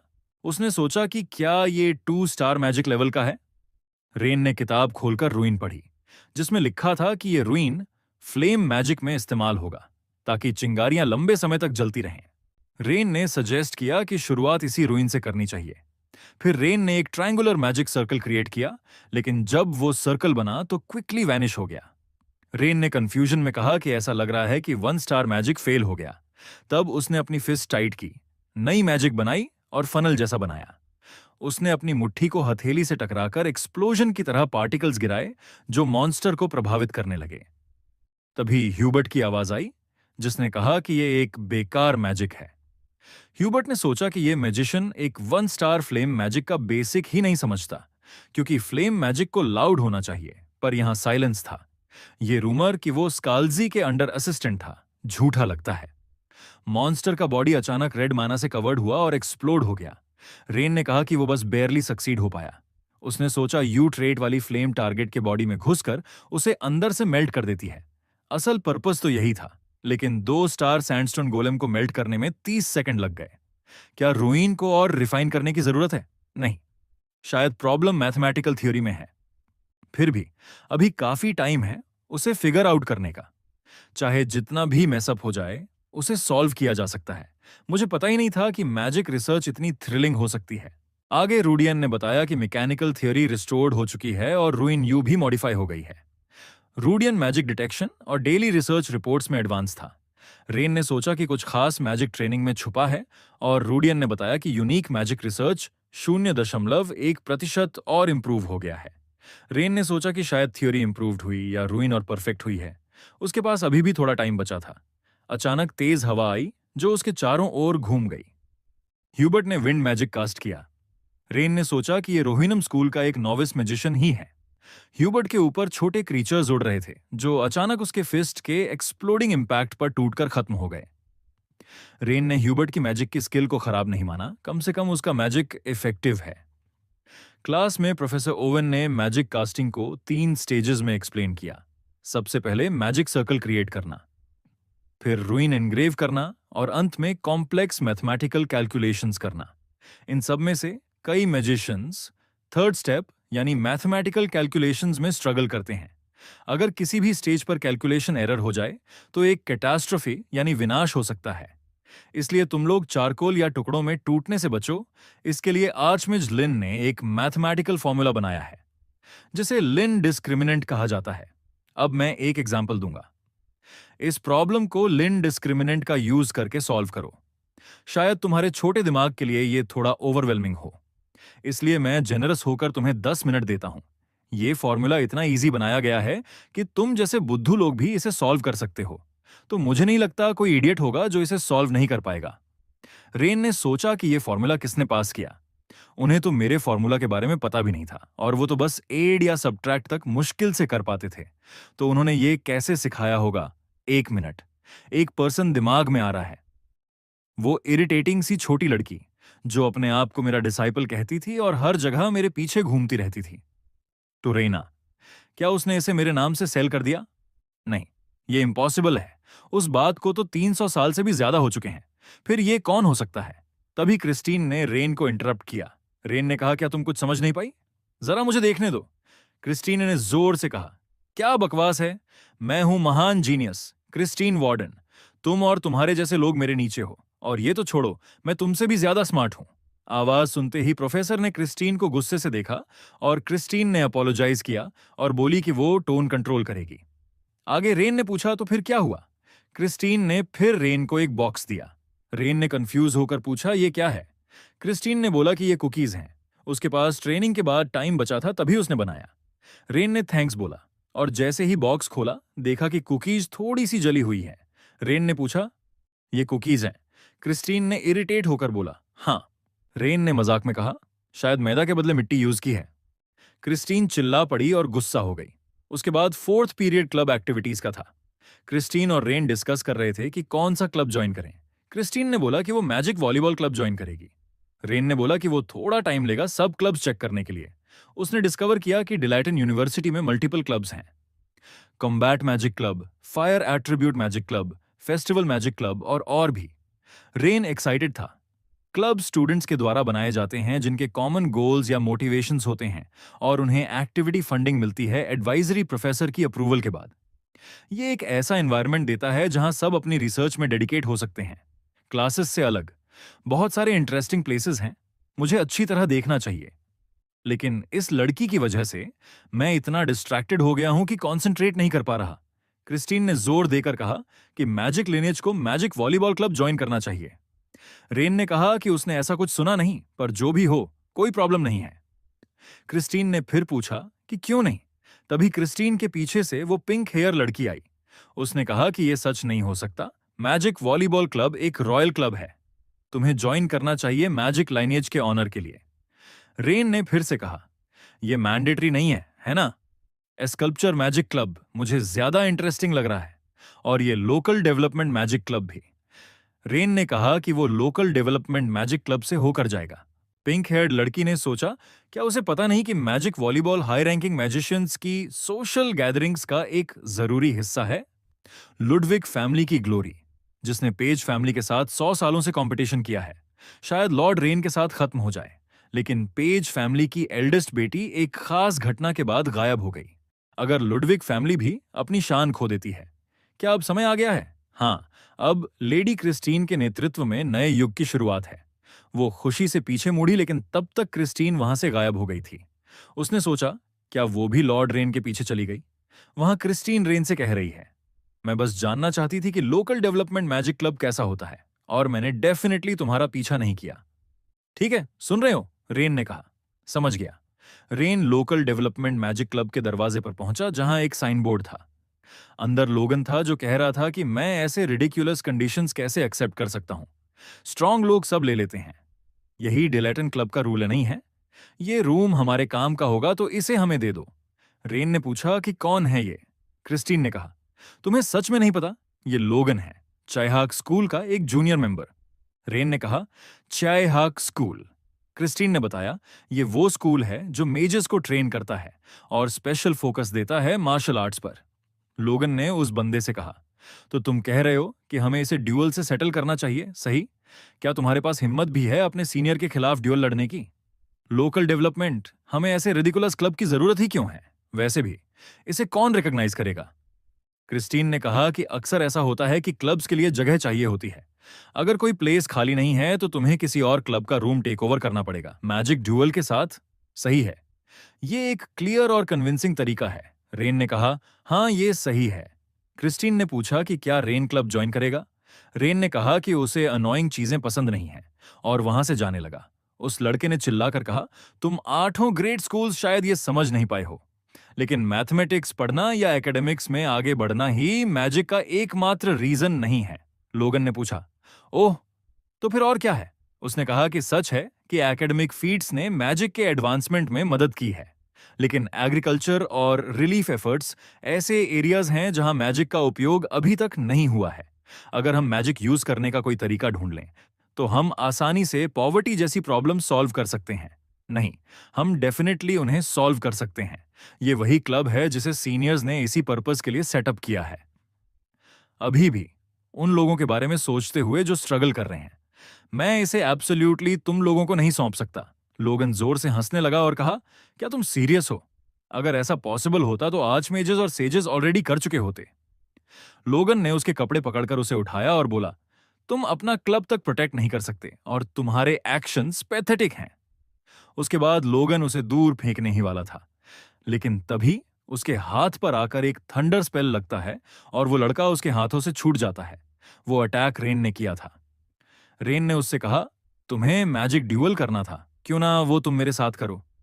लोगन ने उसे देखा और बोला, तू?